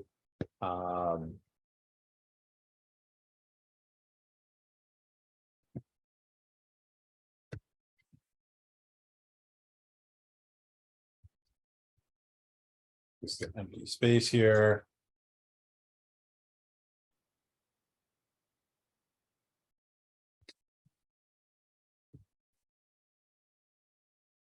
Right, so now what I've done is I've nested my loop, so I am looping through my array, each item, and then I'm using a for in loop to basically loop through each item and then go to the next object and loop through each item, right? And so we can nest, we can dig in. This is how, and this is what the rest of this class is going to be, is how do we manipulate data? All right. And if this just blew your mind, you're okay, right? Like, don't worry about it. If you don't get it, if I'm speaking a foreign language, don't sweat it. Like I took this pretty deep. So for the most part, we just need to make sure that we're focusing on how to write a for loop. And lots of the problems are going to give us experience with writing the for loops. Okay, so next, and I won't cover a ton with this right now, because each in the further sessions, we're going to go through a deep dive of built-in methods for arrays and objects. But right now, just as a brief overview here, every data type has built-in methods specific to that data type. And so this is a string, and .to uppercase is a built-in method on string that will then take that string and turn everything to uppercase, just like it says it will, right? When we are working with numbers, so if we have like a floating number, we can fix it and we can set how many decimal places we fix it to. And then arrays and objects also have built-in methods as well. In fact, I've been using one already within our loops here, where I say dot length. So dot length is a built-in method on arrays that is giving me the length of the array. And what built-in methods are, is they are extremely commonly used, useful functions that were basically so common, so useful that they were written into the language itself. So you can write your own function that will go through a string and change all of the lowercase letters to uppercase letters, or you can just use the built-in one that JavaScript has already provided for us, right? Like I can add a value to a array manually, or I can just use the built-in method. And that's usually how I recommend doing it. I don't know if these are, yeah, so common built-in methods, basically strings, numbers, arrays, objects, and string. So this is a very important website. So this is the Mozilla Developer Network, MDN. These are the guys who run Firefox. There are lots of different sites out there, like the W3 schools, all these different websites that, like, if you Google, like, how does this work? How does that work? That will pop up in your Google searches. This is the source of truth. Like, this is the be all end all of JavaScript and the internet. And so I usually recommend that you check here first when you're looking for things. And so these are all built-in methods for strings. And as you can see, there's a lot of them, right? And so we, and you see this like string prototype.substring, you see this dot prototype in there, and that's just, I mean, kind of like, you won't actually type prototype when you're using it. And I recommend always coming here. For each thing, they'll always have a in-depth explanation. They give you examples of what's going on with it, right? So like character at or char at 1 is, so the index value of 1 is, so index 0, index 1, it tells you exactly how you would expect this to work, right? And I hadn't said it explicitly, but strings have index values just like an array does. So the index of string cat, index 0 is C, index 1 is A, index 2 is T. All right. And so just like there's one for string, there's also going to be one for array, right? And here's all the different built-ins that we use within array. You're going to have to get good with dot length, dot pop, dot push, dot map, and for each are basically built-in looping mechanisms that also work slightly differently. And we'll get into that when we do the built-in arrays, but like you can see, there's quite a bit for each one of these. All right. And any questions on built-in methods? And again, not to worry with these, because we, in future sessions, we're going to get deeper into each of the different categories of built-ins. All right, so problem solving. How to think like a programmer. So as I'm talking through these and I'm explaining these, I'm trying to break down these problems or the things that we're discussing in a way that, in one, helps everyone get the concept, but also gets the concept in a way that will help you plug it into the next thing that we talk about, right? And so being able to think like a programmer, starting to think about everything in small building blocks, right? So like a if statement is a building block, a loop is a building block, a variable is a building block, a function is a building block that will contain other building blocks inside of it.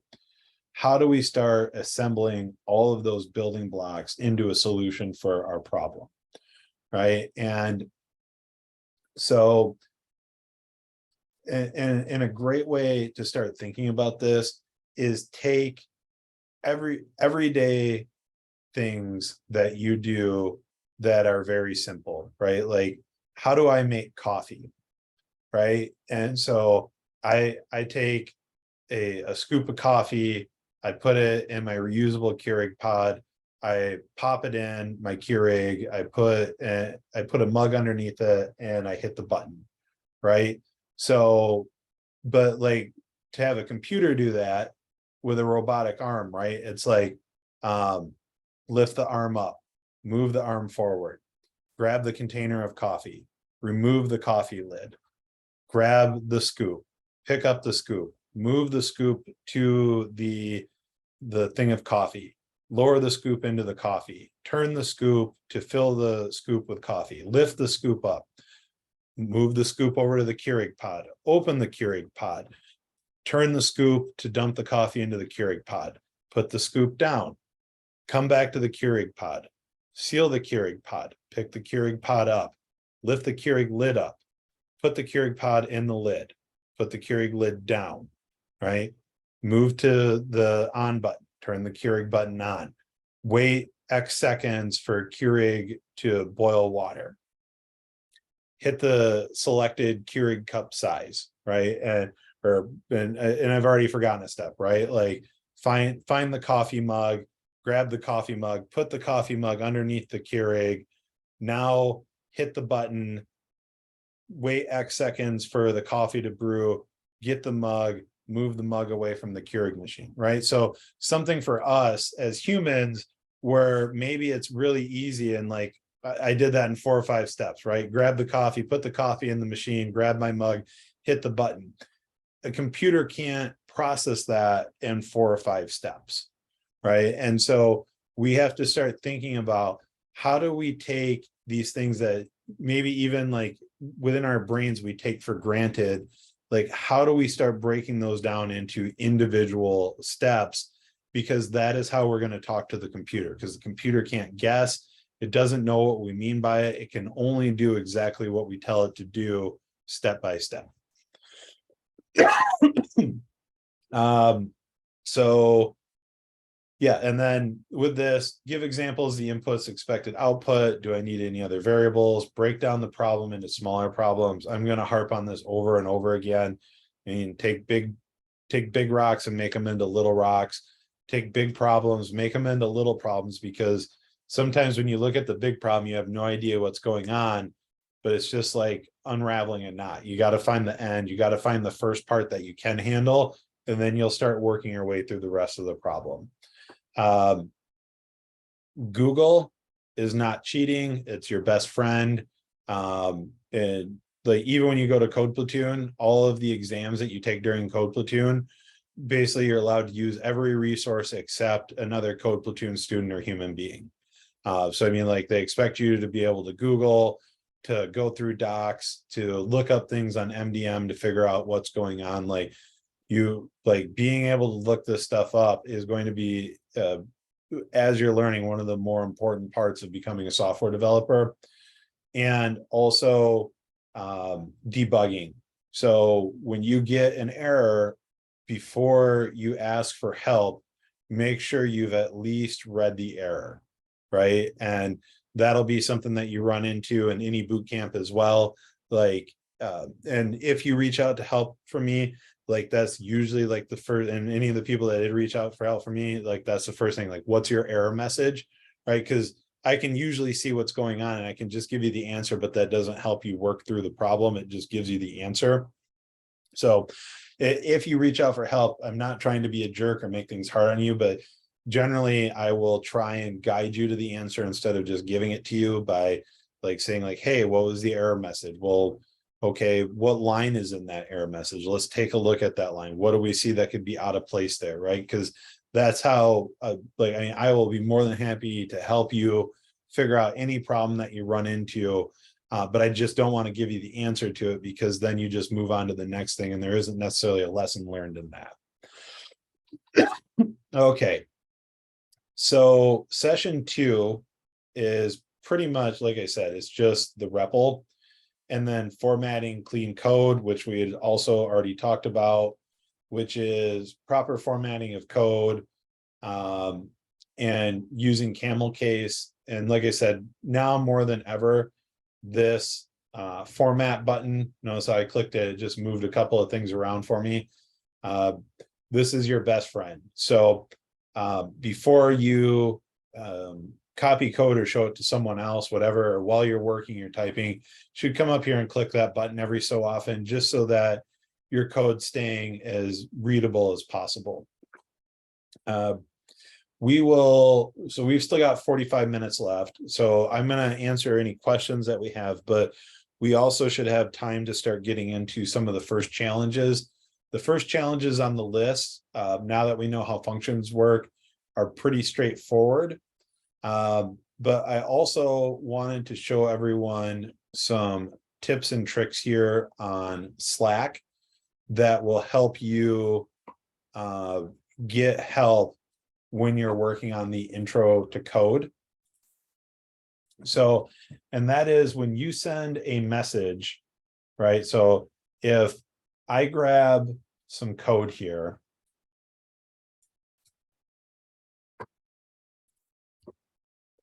right? And I come into Slack and I paste this in and I dump this in here. This is not easy to read, right? And so if you hit the up key and then the E key, that edits your last message. And within Slack, if you give me 3 backticks, it will create a code block.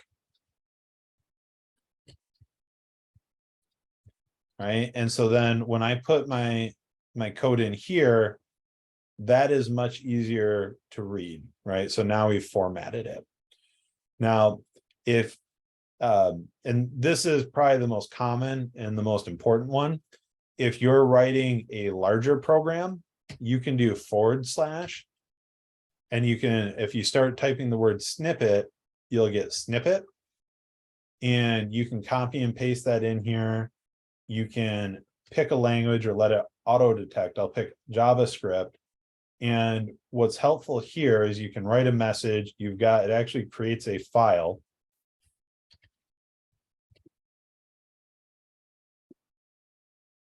Right. And so now you can actually say like, hey, I'm having trouble. I think I've got a problem on line 4.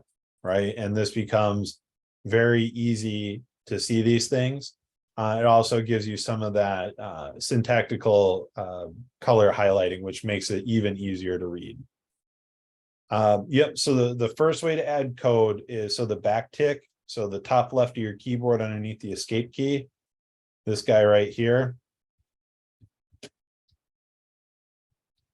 And you can actually, right, so you do 3 of them and you get a code block, right? And so now I'm inside a code block. I can hit the down arrow and I'm back outside of the code block. But while you're in the code block, it gives you that monospace like courier new text that makes it easier to read your text other than just like dropping it in. And then if you do just 1 backtick and type something, so like a variable name, and then give it a closing one, it'll give you like an inline variable. So I can say, I have a question about, right? And so it just helps call it out when you're talking specifically about something named in there. Hit delete, delete. Yeah, but so this is a snippet, and then this is triple backticks to get a code block. And I'll say, let's do this.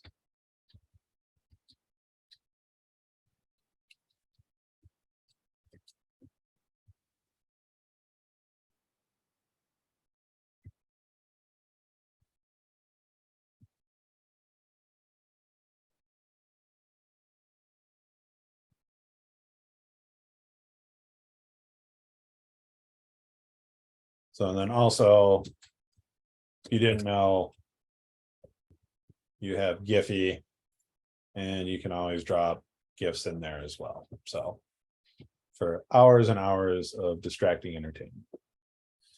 Okay, so as far as everything we've done up until this point, what are some questions that anyone has? I had more of a general question, but I wanted to ask when it was more appropriate to ask, not when we're deep into the details of the coding right now. Why don't you throw the question out, and if it's Okay. a quick answer, I'll answer it now. If not, I'll take care of it at 9 o'clock. Sure. Do you want me to type it or just say it? You can just throw it out. I'm wondering what minimum computer specs we should have for the class. I have an oldie moldy, and I'm looking at what to buy, both for my own use, but then also what the class needs will probably determine what I purchase, but like minimum memory, RAM, processing speed, all that. And I'm So- Windows, by the way. Whatever you have should work. Okay. Nothing that we do is super intensive, right? Like, I mean, workhorse computers are like, you won't need to do any screen recording. And so running like OBS or a screen recorder always takes up like a ton of memory. Yeah.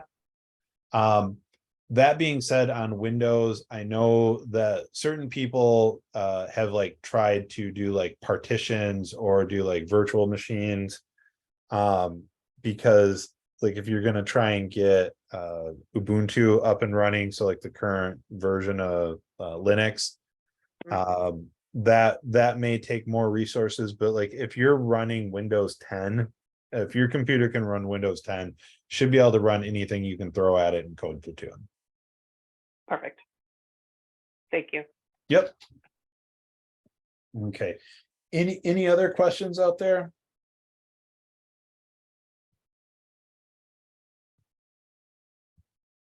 Okay, so let's tackle some of these first challenges here together, right? So with what we've covered tonight, like what was difficult before tonight started, we should have a pretty good grasp of what's going on here. Does anyone want to take a stab at what we need to do to make this function work?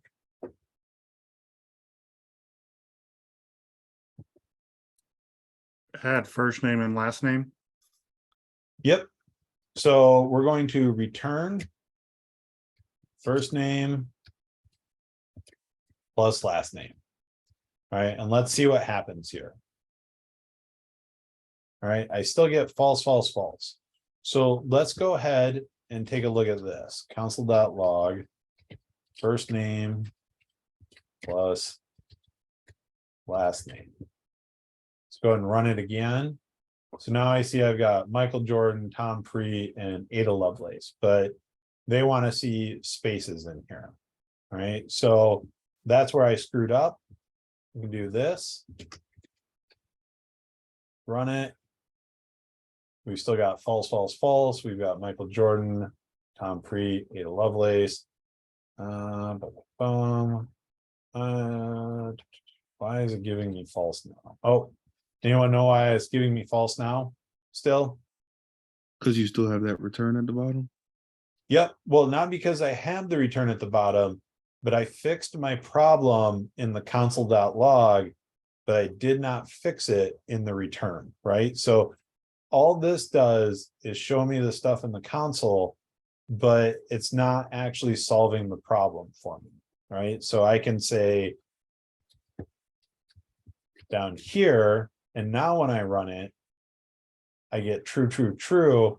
And same thing, if I comment this out, I'm no longer putting it to the console, but these trues are telling me that I'm still creating output in the correct manner, right? So I don't need to see it, like the console is completely separate from my function's ability to do, do what it needs to do.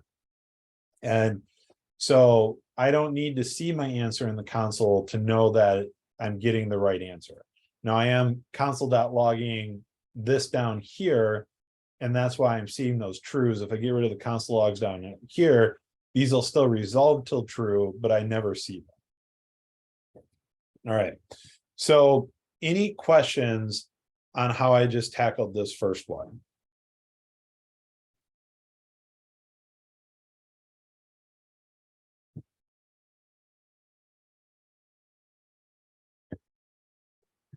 Yeah, so Moya asked, when we do these challenges, would it be ideal to comment our thought process? Yeah, so, and in fact, that reminds me, I was going to pull this up here real quick. Let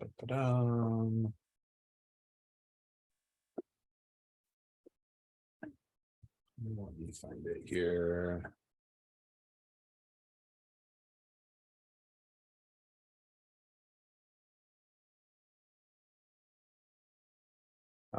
So I am going to make sure that I do this at the beginning of each one, and I should have done it for this one as well.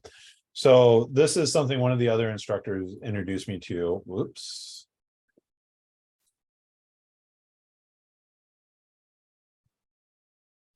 And this is called prep, or the prep method. And so we've got parameters, return, example, and pseudocode. All right. And we haven't talked about pseudocode yet. We will. But all that is kind of like when I went through how I would have to tell a robotic arm to make a cup of coffee for me. I was basically pseudocoding what I think it would need to do step by step. And so for the parameters, we have two params, both are strings, first and last name. We're going to return a string that is a combination of the first and last name. An example would be Michael, Jordan. And so pseudocode, I need to add both of my params.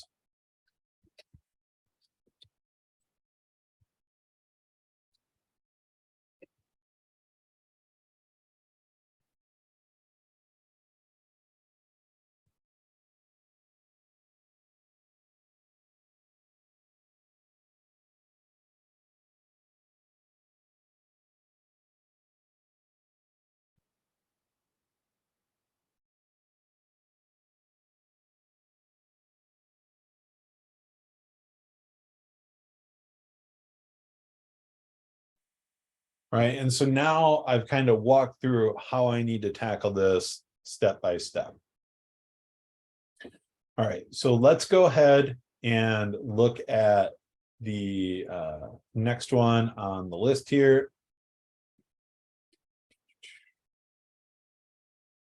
Well, let's change do.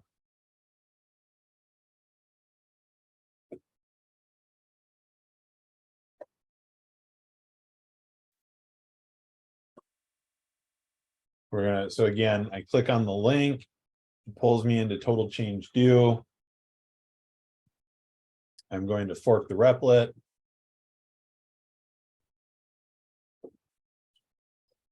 I get it pulled up, right? And so now let's go ahead and take a look at the README. Write a function that takes in the amount paid and the total cost as integers and returns the amount due in change. All right, so let's go ahead and do our prep.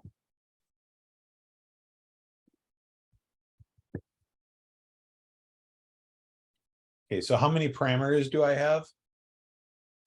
2. Okay, 2 parameters. What are they?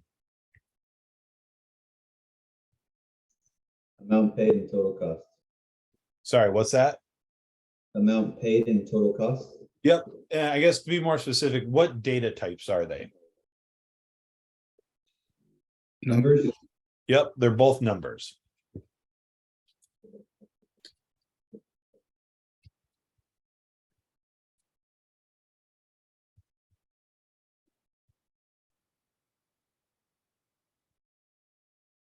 All right. And what do I want to return out of this? Total change. So, and what is total change going to be? What type of data type? Number.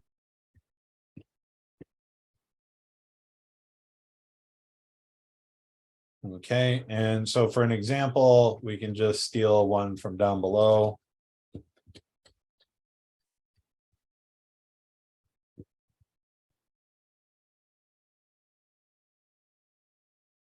All right, so let's start with how I think this needs to go. So we need to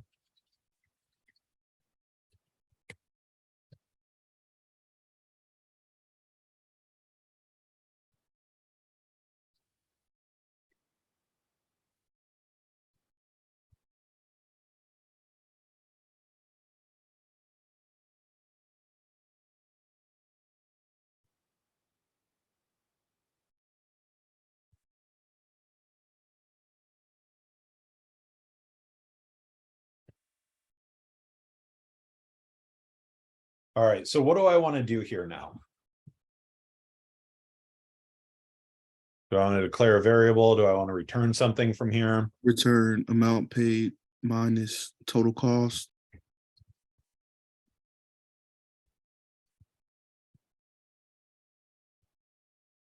Okay.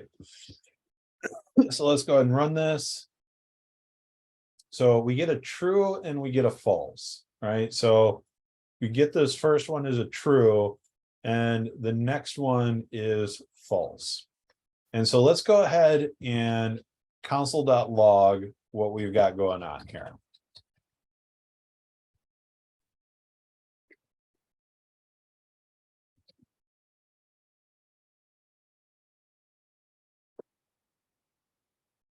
All right. So here we get into computers being obnoxious, right? So we've got a two whole numbers, right? So 175. And then we've got two floating numbers that are what we see on the screen. I mean, this is a float number, it has a decimal point in it, but it's not a repeating decimal, right? It's just .28. But what happens is we end up with this repeating decimal all the way out into like the super tiny place. And it's just part of the downside of how computers count numbers and do subtractions with decimals. And there's several different ways to handle this. Has anyone got both of these to say true yet? Yes. With Okay, the so- built-in method dot fix. Okay, so where did you put the two fix? I believe give me 1 second, let me refer.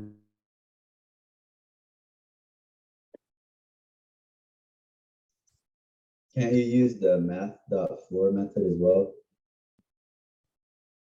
Okay, so the first one we threw out here was fixed, right? And so to fixed method formats a number using a fixed point notation, right? So if we have 123.456 and we do a to fixed 2, it gives us 46. So it rounds that up to 46. This gets rounded down to 0, and this is using the exponential notation there. Let's see here. Anything else in here? So method returns a string representation. So this right here, so this method returns a string representation of a num object. So let's go ahead and take a look at an example of to fixed here once real quick, outside of the context of the problem. So let's just go ahead and console.log these two lines out. So let's say, so let a equal 8 point, or we'll just even use this example, right? So we'll say 10 minus 7.28. All right, and let's console.log a. Right, so we get this big long repeating decimal point. This text is also gold. Remember what I said or on Monday? What does this mean?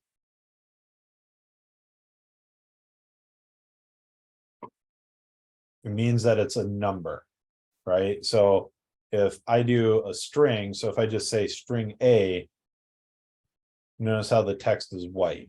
So if I do string 9, the text is white. The text is gold because we're back to using a number.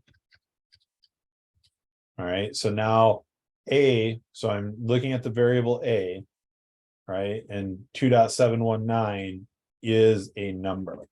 So let's go take a look at how to use to fixed, right? So we're saying I just do two fixed here, and they're giving us a parse float in here as well. And so let's go ahead and take a look at that.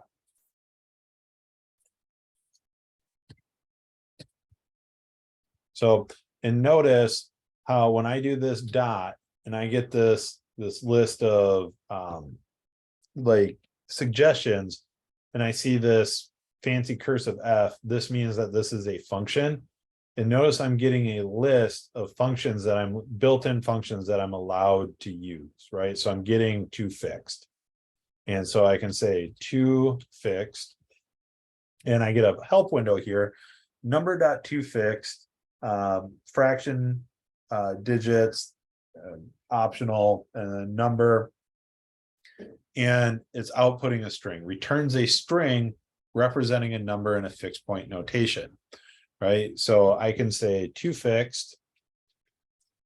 And when I do it, whoops, I didn't give it. So I didn't give it anything. So it defaults to basically no decimal. But if I say two, right, I get 2.72, but I'm no longer dealing with a number. I'm dealing with a string here, right? Because two fixed converts it, right? And so I also heard someone had shouted out math.floor, right? So how did you solve it with math.floor? I couldn't tell you how exactly I wrote it. I just remember using MDN to search math.floor, and I added it similar to how you added two fixed, but I don't remember exactly how I did. Okay, so let's see here. It rounds up the number to the nearest decimal and eliminates the repeating issue. Right, and so on MDN, we can say math.floor. Right, so same thing here, right? So math.floor 5 is 5.95 gets turned to 5, so on and so forth. Right now, I don't know if this is the way that we want to go for this, because I think it would chop off the decimal points on everything. So we may have a bit of an issue with that.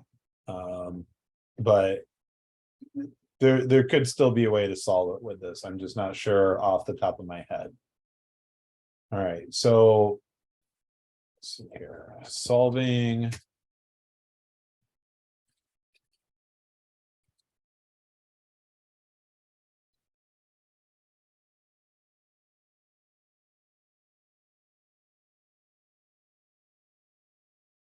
All right, so the problem with decimal subtraction in JavaScript.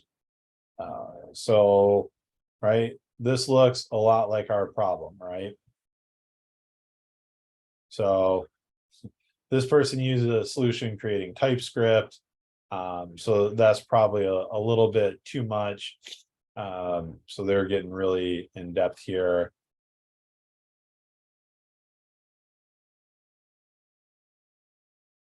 So let's see here. So, but again, like this is how I would solve this issue, right? So medium is great, Stack Overflow, right? Like, so this was posted 10 years, 6 months ago, right? So convert the integers before doing the subtraction to avoid problems with floating point arithmetic, right? So 26 people said this was the correct answer. This person saying this isn't true. Convert to an integer in your case means this. The question asks for a solution without using two fixed. I'm sorry, I didn't see the actual demand. So words were had, apologies were made. So let's go ahead and try something like this out once. So if I want to get rid of decimals with money, what do I need to multiply by?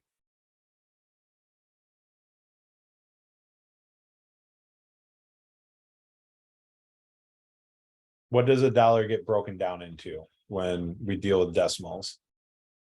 100. Yep, so into pennies, and there's 100 pennies. in a dollar, right? So let's see what happens when we do something like this.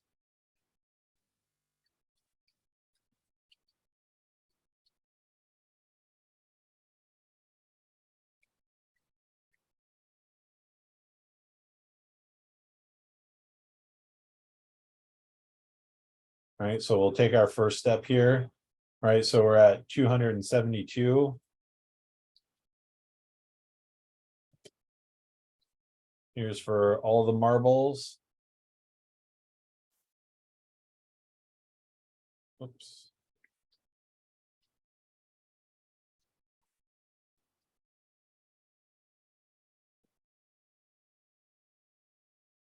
So that looks like that could be an answer, right? So let's go up here and let's say let convert to pennies equals 100.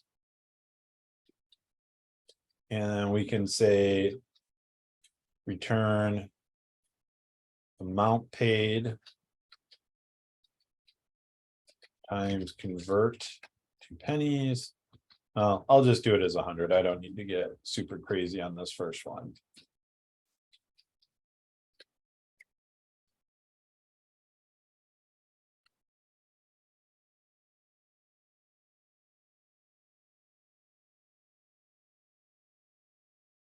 So and we're gonna wrap this whole thing and we'll divide it by 100 and let's see what happens. Hopefully we get the right answers.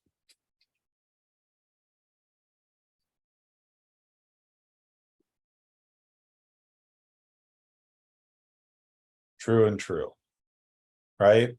And so, and again, like this is going to be the thing that I'm going to harp on, and like I'm just kind of leading us through these first couple. When we start tomorrow night, like we'll see how the class likes it, but I don't think I'll ever have you work on the problems by yourself. And I know some people have already gone through some of the problems. But I'll have you probably work in it in small breakout groups of like 3 or 4 people in a group and give everyone some time to work on the problem. And then we'll come back and I'll go over the problem as a class. And then we'll decide if you want me to do this again with another problem in front of the whole class, or if you want to, excuse me, immediately go into more breakout groups, and we'll repeat the cycle over and over. The last class really liked breakout groups. The class before that didn't want to do any breakout groups at all. So it was me leading all of the ones like in this style. So, but we'll try and mix it up some depending on how the class is feeling each night. And some of the topics are tougher than others. So, but notice how like I didn't just hop straight to the solution, right? Like I did something, I hit the run button, I saw what I got, I took the next step, I walked away from the problem because the problem in itself is confusing. I've got all these functions, so I just pulled out the logic that I knew I was working with into its own thing and isolated it and made sure that I could solve this. And then once I was fairly confident that I had it working down here, I knew that I could plug it in up here and then start working through it in the context of the larger problem again. And so again, it's free to hit that run button. And then we want to take larger problems or things that are confusing and isolate the parts that we understand and try and work on them in small individual pieces. And then once we figure out the small individual pieces, we put them into larger and larger parts until we've solved the whole problem. Let's see here. And then also I'm going to update my pseudocode. So you need to subtract total cost from the amount paid. So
Right, and so these are all things, and you can always come back up here and add your pseudocode as you're going, but this helps us walk through it step by step. And again, these are small, but as we start to get into challenges where there's multiple parts to the solution, it will get your pseudocode will become more and more of a lifesaver for you.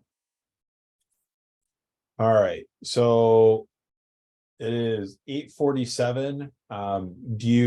Does anyone have any questions on any of the stuff that we covered? I don't know that. To get the prep. What's that? What? How did you put prep in there?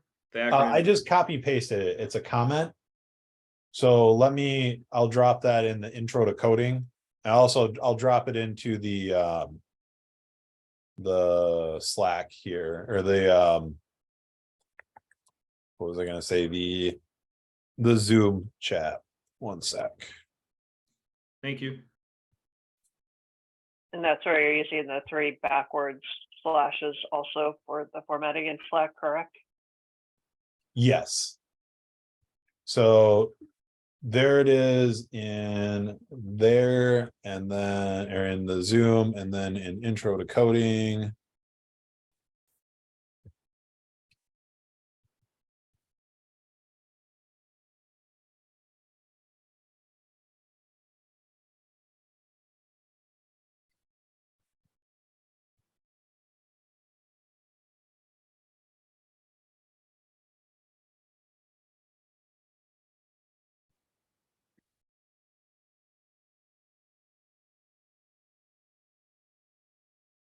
All right, and then that is in the intro to coding.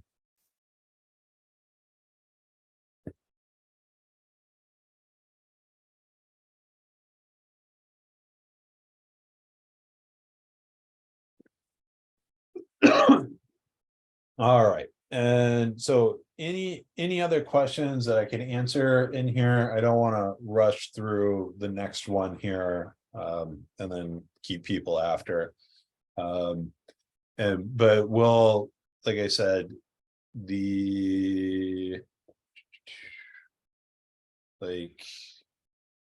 there's not nearly as much talking in the next session.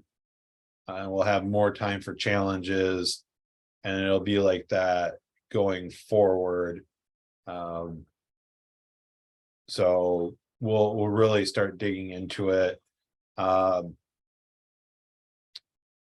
This one is a good one. This one is pretty easy. I like this one a lot. Right triangle is okay. SpaceX countdown is good. Remove zeros is a good one as well.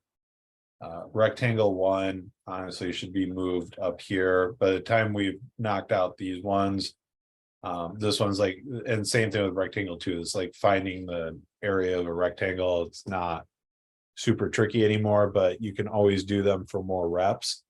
But yeah, tomorrow night when we get into more challenges, we'll start here, and we'll probably cover through SpaceX countdown or remove zeros, if anyone wants to look ahead. But yeah, other than that, we've only got about 7 or 8 minutes left for the night. And if anyone's got any other questions or anything else that they want to ask, I'm happy to answer it. And I can also turn off the recording here for the last bit.